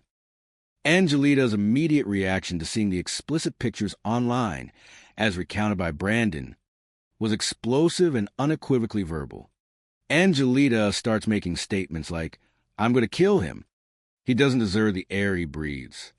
This terrifyingly explicit verbalization perfectly reiterated the exact death threats previously, overheard and reported by Sherry, painting a consistent and alarming picture of a mind consumed by violent animosity and a profound thirst for retribution. Brandon's consistent account solidified the motive beyond mere suspicion, providing direct, first-hand evidence of Angelita's lethal intent. Their evening of escalating anger and intoxication continued its downward spiral. He says they end up going to several other houses where, the anger towards Brent continues. They continue to drink. She starts telling people how she's going to go over the cow pens and, set them straight. This describes a clear psychological progression. An unhinged ascent where the initial spark of anger is continually fanned into a roaring inferno by repeated alcohol consumption. The reinforcing echo of her own violent intentions repeated to various confidants, and a persistent internal rumination on the humiliating act committed against her. During the course of this, while they're driving around, going places, Brandon's continually drinking. He's been drinking all day. This continuous and heavy intoxication would, tragically, become a critical element not only in the sequence of events, but also in ultimately assessing his own reliability as a witness, a crucial factor that prosecutors would inevitably have to contend with. At a certain point in their chaotic, liquor-fueled journey, with Brandon now deeply inebriated and likely unable to safely operate a vehicle, a critical shift occurred in the truck's operation. At this point, Brandon says to police that Angelita takes over driving. This crucial statement unequivocally placed Angelita squarely behind the wheel during the moments leading up to Brent's death, aligning precisely with the growing suspicions against her and the physical evidence later found. Brandon, heavily intoxicated, says his memory after that becomes hazy, a common and understandable claim when alcohol and trauma violently intersect. But he distinctly recalls a late-night stop at a local gas station. This fragmented yet powerful memory corroborated Officer Wolf's earlier sighting of Brent and a dark, unidentified car at the convenience store, creating another powerful and undeniable link in the chain of unfolding tragic events. Brandon then recounted the devastating confrontation. Brandon says that Angelita gets out the car because Brent's there and they start getting into this altercation, the bitter conflict that had simmered for hours, amplified by the searing humiliation of the Facebook posts and the disinhibiting effects of alcohol, had now erupted into a direct, physical altercation, a verbal and perhaps physical exchange that was the bitter fruit of their tortured relationship. Brandon, fading in and out of consciousness due to severe intoxication, says it lasts about 15 minutes. But again, he says he's so drunk that he's just kind of fading in and out the entire time. This admission of his profoundly impaired state simultaneously lent credence to his claims of haziness and, at the same time, ironically weakened his absolute reliability as an all-seeing witness, a delicate balance that prosecutors would have to painstakingly manage in the upcoming legal proceedings. Angelita, returning from the confrontational encounter, consumed by renewed fury, gets back into the car, slams the car door angrily, a percussive sound of her rage, and she peels out of the parking lot, her tires squealing as she speeds down these back roads of Cowpens. The scene was now irrevocably set for tragedy. An agitated driver consumed by vengeful rage, an intoxicated, fading passenger in the dark, deserted roads of a small town. It's dark. It's middle of the night. The stage was eerily quiet, save for the roar of the engine and the beating of her vengeful heart. Brandon, despite his profound haziness, retained a terrifying memory of what happened next. But he remembers seeing a person in front of the vehicle. His fragmented, alcohol-clouded memory still held on to this critical image, a dark shape in the pitch darkness that was soon to become terrifyingly clear, unmistakably identifiable. He reacts, an instinctual, primal warning. He tells her to be careful that someone's walking, a final, desperate plea for caution. But Angelita, in a chilling act of cold, calculated intent, ignores him. Instead, she turns on the brights, cutting through the darkness, realizes that it's Brent Tasneer, now unmistakably identified, and she floors it. This is a horrifying climax of Brandon's testimony, a moment of stark, cold-blooded premeditation. The final, irrevocable decision to commit murder. The deliberate act of flooring it, upon identifying the victim, unequivocally confirmed the earlier suspicions of malicious intent. Transforming the vehicle into a lethal weapon, she runs them over. The blunt, unvarnished statement, devoid of any embellishment or sensationalism, carries the full, crushing weight of the horrifying act. Brandon, witnessing the immediate aftermath of such an unthinkable and brutal act from the passenger seat, begins to descend into a desperate panic. Brandon starts to freak out, tells her to go back. A visceral, primal reaction to the horror unfolding before him. But Angelita's response was chillingly calm and utterly devoid of remorse. And she goes, "Don't worry, he'll be fine," and she drives off. Her callous dismissal of profound severity of her act, her utter and terrifying lack of concern for Brent's immediate welfare, spoke volumes about her emotional state, her intent, and her deep-seated rage. Don't worry, he'll be fine, in the horrific context of deliberately running someone over, is a profoundly disturbing and deeply pathological statement, indicative of either extreme psychological denial, sociopathic disregard for human life, or a cold, calculated belief that he deserved such a brutal and definitive fate. Brandon's prolonged silence was then questioned. He was asked, "Why didn't you come forward? Why didn't you tell us what happened that night?" He expressed a common human fear, that he was concerned because his truck was the truck that was used, that, he was going to get in trouble for this. His palpable fear of reprisal, or being implicated as an accomplice, is a very common psychological barrier to coming forward in criminal cases, particularly when substance abuse has already compromised one's position. Despite Brandon's admitted intoxication, his harrowing account, fragmented though it might have been, remarkably and consistently matched the critical physical evidence found on his truck and at the scene. This powerful convergence of testimonial and physical evidence greatly strengthened the overall case against Angelita, creating a compelling, if complex, narrative. But when investigators eventually confronted Angelita with this mounting evidence and Brandon's accusations, her account was, predictably, strikingly different, a carefully constructed narrative of self-preservation. She's brought in. She's not under arrest at this point. She's asked to kind of tell us what happened that day, a standard investigative approach aimed at drawing out her version of events before directly confronting her with contradictory evidence. She cautiously admitted to going to other people's houses and to making those statements about being angry at him for that Facebook post. But she defensively makes it sound like she's saying all of it in jest, attempting to downplay the lethal intent behind her earlier, explicit death threats. She tried to frame her actions as understandable, albeit emotional, reactions rather than cold, premeditated intent.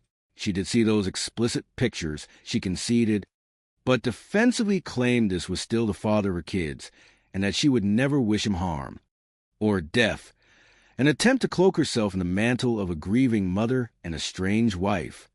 Rather than a vengeful murderer, she adamantly denies that she played a role in his death, creating an absolute counter-narrative. However, the detectives, experienced in parsing human deception, found a critical and ultimately fatal flaw in Angelita's carefully constructed alibi, a subtle inconsistency that shattered her credibility in a strikingly simple yet profoundly effective way. Angelita claims Brandon dropped her off at a friend's house around 1 a.m. and continued partying without her. When Angelita's kind of recounting that night with law enforcement, she's pretty emphatic, and she tells them, "I was not in that car during the time that Brent was killed." This precise statement, uttered with a degree of certainty that was meant to impress, contained its own fatal flaw, a slip of the tongue that betrayed her direct involvement. But that's the interesting part. Nobody in the family knew at that point in time what time Brent was killed. The victim's actual time of death had not yet been released to the public or even to the family members, a fact known only to a very select few involved in the investigation. This crucial discrepancy provided the opportunity for a psychologically insightful question. My question to her was, if you were not there, then how did you know when his time of death was? The analyst notes the devastating power of this simple, yet incredibly incisive rhetorical question. It was a perfectly executed psychological trap, expertly laid, that revealed her intimate, first-hand knowledge of the exact time of the murder, information she could not possibly have possessed unless she was physically present during the event. She could not answer that. Her profound inability to provide any coherent explanation for this glaring inconsistency spoke, louder and more damningly than any word she could have uttered. The chilling implication was undeniable, a truth revealed through her unwitting confession. The reason she knows that is because she's in the car and she's the one that ran him over. Her carefully constructed alibi, in one simple question, had crumbled into dust. Detectives, now highly confident in her guilt and her deception, kept Angelita in custody, leveraging their legal authority while they redoubled their efforts to find unimpeachable physical evidence that would definitively link her to the hit-and-run murder. Brandon's white truck, by now considered the primary murder weapon, had been taken into custody by law enforcement to kind of do a review of what's inside of it. A thorough and painstaking forensic examination of the vehicle itself was critical to corroborating the human testimony with irrefutable, objective science.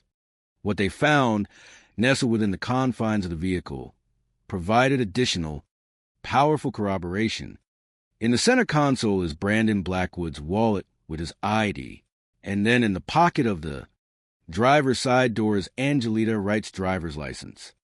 This seemingly minor detail, the precise location of her identification, was, in fact, a crucial, irrefutable piece of physical evidence, a quiet bombshell of forensic revelation. Finding her driver's license in a door-side pocket would naturally raise some serious questions. It's not her vehicle. If she has never been on the driver's side of that truck, how would it end up in that pocket? The indelible presence of her official identification in the driver's side door, an area unequivocally associated with the person operating the vehicle, provided compelling physical corroboration of Brandon's claim that she was unequivocally behind the wheel. It tied Angelita directly, physically, and powerfully to the act in a way that mere wavering testimony, subject to human frailties, could not achieve. On December 31st, 2015, a mere 4 days after Brent Tessner's brutal death, Cowpens police, having methodically amassed sufficient and compelling evidence, and with Angelita's carefully constructed alibi utterly shattered, officially arrested Angelita Wright for his murder. The swiftness of the arrest, coming just days after profound horror of the crime, speaks volumes about the efficacy, diligence, and relentless pursuit of justice demonstrated by the investigative team. The ripple effects of her arrest were immediate and tragically impacted her family. After Angelita is arrested, she and Brent's 3 young kids go and live with her grandmother. Another devastating and innocent consequence of one person's unchecked rage. In a crucial decision that would significantly impact the future trajectory of the case, and based on the nuanced understanding of Brandon's role that night, they decided not to charge the other person in the car, Brandon Blackwood, with any crime. Brandon's just a witness in this case. He doesn't appear to have been acting in concert with Angelita and running over Brent Tessner. This critical legal distinction was vital. Brandon, despite his presence and intoxication, was deemed a passenger and eyewitness, not a proactive participant or instigator. His culpability mitigated by his impaired state and apparent lack of direct, proactive intent to cause harm. With an arrest made and a narrative solidifying, the prosecutors were able to set a court date, signaling that the formal legal process was now fully in motion.